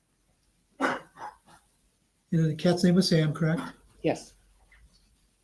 And again, this is a receipt that you kept in your records that signified that transaction, correct? Yes. No further questions, Judge. All right. Any redirect? No, thank you. All right. Thank you, ma'am. You may step down. Pause. Did you hear? I'm going back. Did you hear the tone of Judge Jennifer Dorro's voice? Very saddened. Let's go. Signified that transaction, correct? Yes. No further questions, Judge. All right. Any redirect? No, thank you. All right. Thank you, ma'am. You may step down.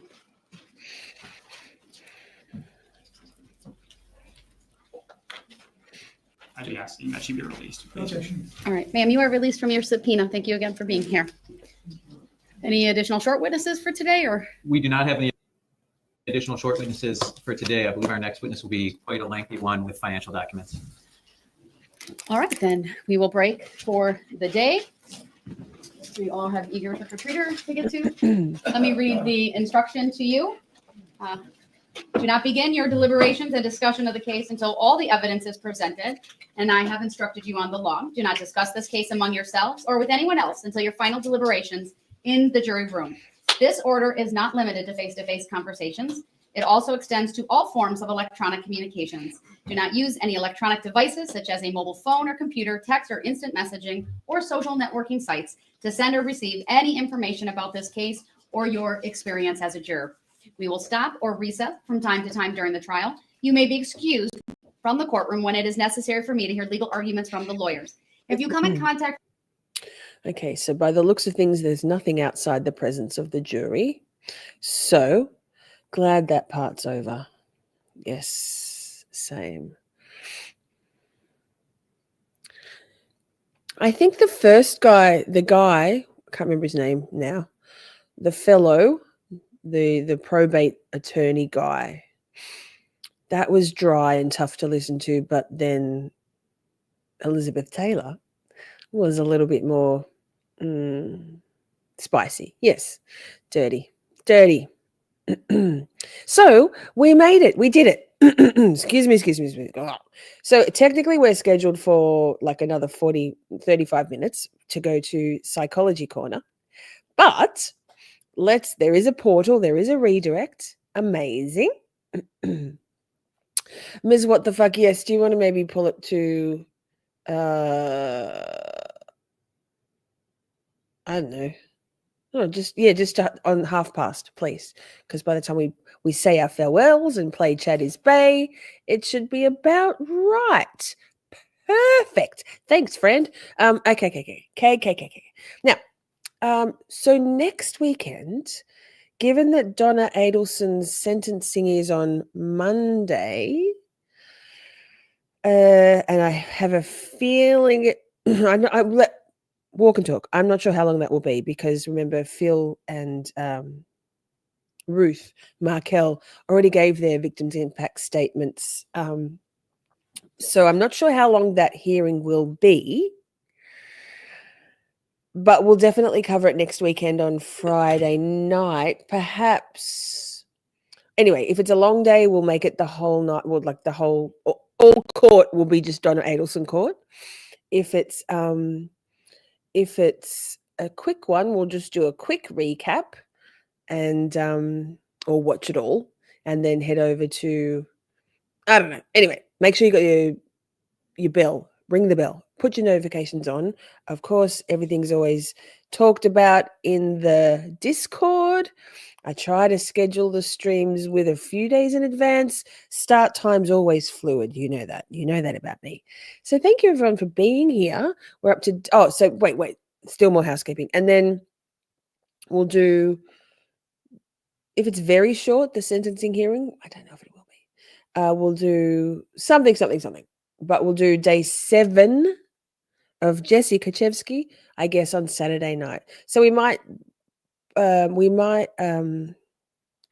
sort of pencil in Friday night for Donna and a psychology corner. I have a feeling we'll probably end up doing the part 2 of what we're going to watch because it's 2.5 hours again.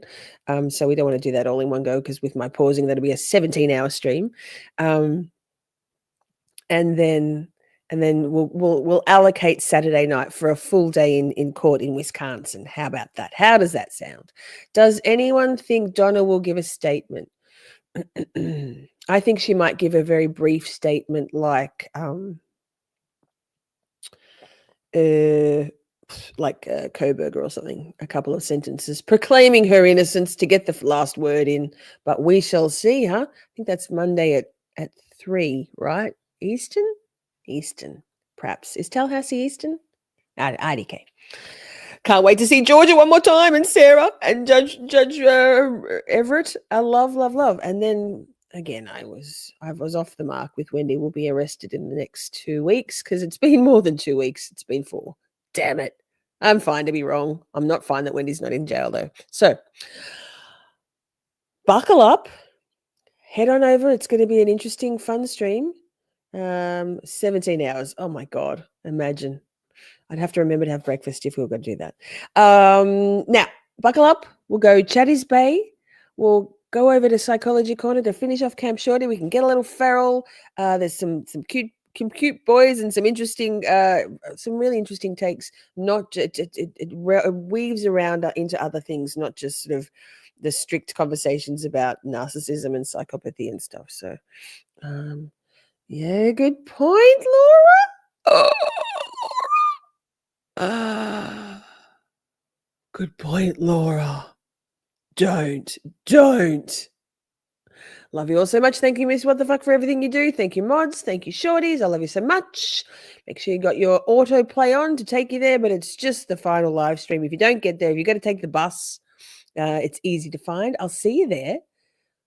Did I miss the raffle draw while I was muted? No raffle draw tonight. We've got, we'll do it next weekend if I can grift harder. I'm a terrible grifter. We'll do it next weekend for shizzle.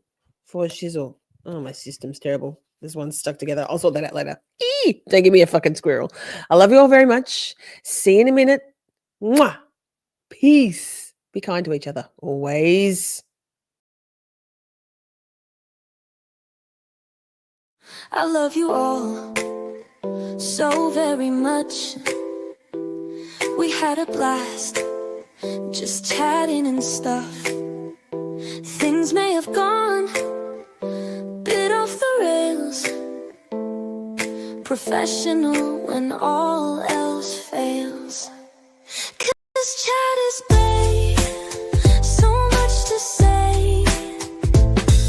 Emotes and all the caps out. May have been cheese, bit faster please. The time has come, Camp Shorty out. We're skating through all the tough things, learning about this and that, defense motions, prosecution, and narcissistic twats. 'Cause chat is babe, so much to say. Emotes and all the all caps out. May have been cheese, bit faster please.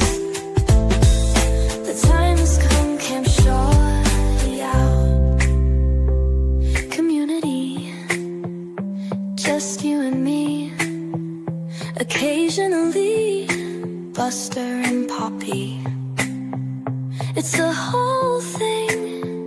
with Shorty swing. Together we make each other happy. 'Cause chat is babe, so much to say. Emotes in all the caps out. May have been cheese, bit faster please. The time has come, Camp Shorty out. I love you all.